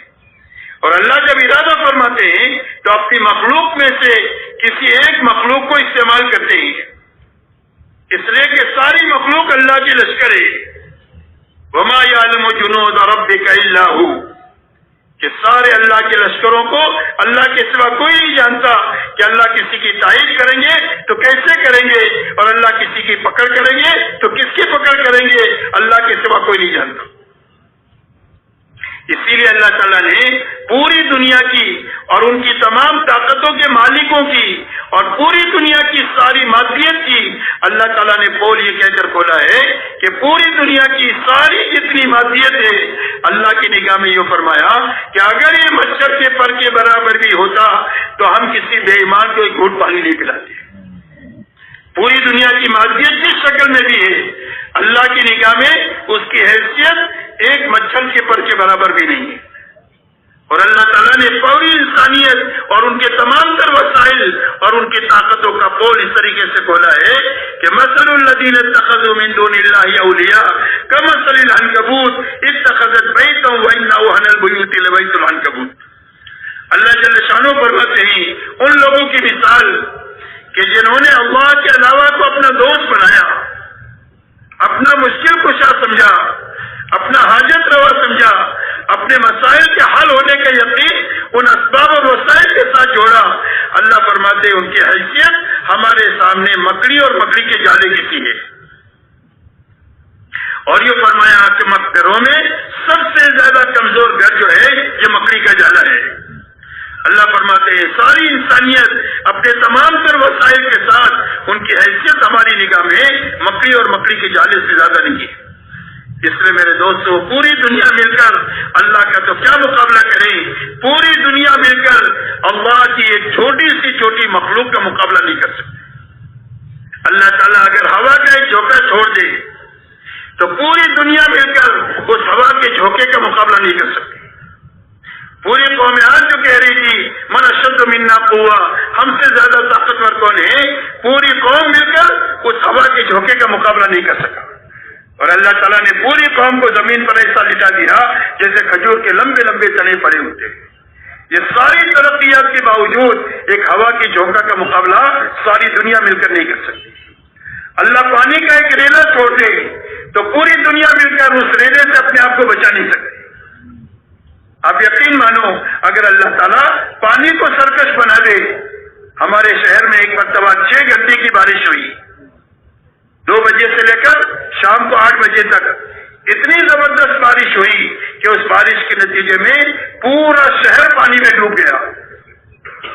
الیکٹرک کا نظام ختم ہو گیا، بسوں کا نظام ختم ہو گیا، ٹیلی فون کا نظام ختم ہو گیا، موبائل کا نظام ختم ہو گیا، سڑکوں کا ٹرینوں کا نظام ختم ہو گیا. اللہ نے اس بات کو بتلایا کہ 6 گھنٹے کی بارش تمہاری ساری ترقیات کو ختم کر سکتی ہے، اس لیے کہ تم کمزور ہو اور تمہارے سارے نقشے دنیا کے جو ہے وہ سارے کمزور ہیں. اس لیے اللہ فرماتے ہیں سب سے زیادہ جو کمزور ہے وہ مکڑی کا جالا ہے. اور آپ جانتے ہیں جالوں کو توڑنے کے لیے لمبی چوڑی طاقت کی ضرورت نہیں ہوتی ہے. ایک جھاڑو کا پھرا دینا سارے مکڑوں کے جالوں کو ختم کرنے کے لیے کافی ہو جاتا ہے. اللہ آگ کا ایک لاوا نکال دے تو پوری دنیا مل کر کے اس آگ کے لاوے کو بجھا نہیں سکتے. اور اللہ زمین کو ہلا دے تو چند سیکنڈ میں پوری دنیا قبرستان بن جائے، کوئی اپنے آپ کو ان زلزلوں سے بچا نہیں سکتا. اس لیے میرے دوستو اللہ تعالیٰ نے ایک دین دیا ہے اور ایک دین کی محنت دیا ہے اور اس کا ایک کام اور اس کا ایک نہج دیا ہے اور اس کا ایک مزاج دیا ہے. جب کام اپنی صحیح شکل میں اپنی محنت کو پورا کر دے گا تو اللہ اپنی تائید ہمارے ساتھ کر کے اللہ تعالیٰ اپنی تائید سے دنیا کے سوئے ہوئے نصیب کو جگا دیں گے. میرے دوستوں ساری انسانیت اس تباہی کی دہانے کی طرف جا رہی ہے. اور آج دیکھ لو پوری دنیا کا حال یہ ہے کہ دنیا کی اکثریت وہ ہے کہ اگر آج قیامت قائم ہو جائے تو ساری انسانیت چند سیکنڈ کے اندر میں جہنم میں چلی جائے، کبھی وہاں سے نکل نہیں سکتی ہے. یہ پوری دنیا کی اکثریت کا حال ہے. 75% انسانیت دنیا میں وہ ہے کہ جو اللہ کو نہیں جانتی، آخرت کو نہیں جانتی، نبی کو نہیں جانتی. آج قیامت قائم ہو جائے تو ساری انسانیت مرتے ہی ہمیشہ ہمیشہ کے لیے جہنم میں چلی. 75% ایمان والوں کی آبادی وہ ہے کہ جو اکثریت وہ ہے کہ جو اللہ سے غافل ہو کر اور اپنے دین سے بے خبر ہو کر زندگی گزار رہی ہے. اس لیے میرے دوستو اللہ نے ایک بڑا کام دیا ہے. اس کام کے بارے میں ہمیں یہ طے کرنا ہے کہ اس کام کا ایک مزاج ہے، اس کام کا ایک نہج ہے، اس کام کی ایک ترتیب ہے، اس کام کی ایک نیت ہے، اس کام کی ایک منزل ہے. اس سب کو سامنے رکھ کر صحیح سے صحیح کرتے ہوئے اور اللہ کے سامنے آنسو بہاتے ہوئے اپنے آپ کو چلانا ہے تاکہ اس محنت کے ذریعے سے اللہ ہم کو بھی بنا دے اور اللہ عالم کو بھی بنا دے کہ وہ پورا مجمع اس کے لیے تیار ہے. اس کے لیے میرے دوستوں سب سے پہلے تو ہم پچھلی زندگی پر اللہ سے معافی مانگے کہ آج تک کام کے تعلق سے، کام کے نہج کے تعلق سے، کام کے مزاج کے تعلق سے، کام کی روح کے تعلق سے جو کمی کوتاہی ہوئی اللہ تعالیٰ اس کو معاف فرما دے اور آئندہ کام کی جو بنیادیں ہیں ان بنیادوں کے ساتھ اللہ ہمارے لیے کرنا آسان فرما دے. اس کا پکا ارادہ کر کے اپنے آپ کو پیش کرنا ہے، پچھلے پر اللہ سے معافی مانگنا ہے. اللہ بڑے معاف کرنے والے ہیں. اللہ تعالیٰ اگر معافی مانگ لے ایک آدمی کے گناہ آسمانوں کو چھو جائیں، ریت کے ذرات سے بچ جائے اور اللہ کہہ دے اللہ مجھے معاف کر دے اللہ سے، تو اللہ معاف فرما دیں گے اور فرمائیں گے. اللہ فرماتے ہیں کہ مجھے اس کی کوئی بھی پرواہ نہیں ہوگی کہ اتنے بڑے گنہگار کو میں کیسے معاف کروں. اس لیے میرے دوستو اللہ سے معافی مانگتے ہوئے آئندہ کے بارے میں طے کرے کہ ہمیں کام کو صحیح کرنا ہے اور پورا کرنا ہے. کہ بھائی کیسے کرنا ہے؟ کام کو صحیح کرنا ہے، پورا کرنا ہے، رسم سے بچانا ہے، رواج سے بچانا ہے، اپنی منمانی سے بچانا ہے، اور کام کو اپنی بنیادوں پر لانے کے لیے جس قربانی کی ضرورت ہے اللہ سے مانگ کر تدریجی طور پر اپنے آپ کو اس میں آگے بڑھانا ہے کہ بھائی تیار ہے پورا مجمع، اس کے لیے ہمت کر کے جو تقاضے آپ کے پاس میں رکھے جائیں ان تقاضوں کے لیے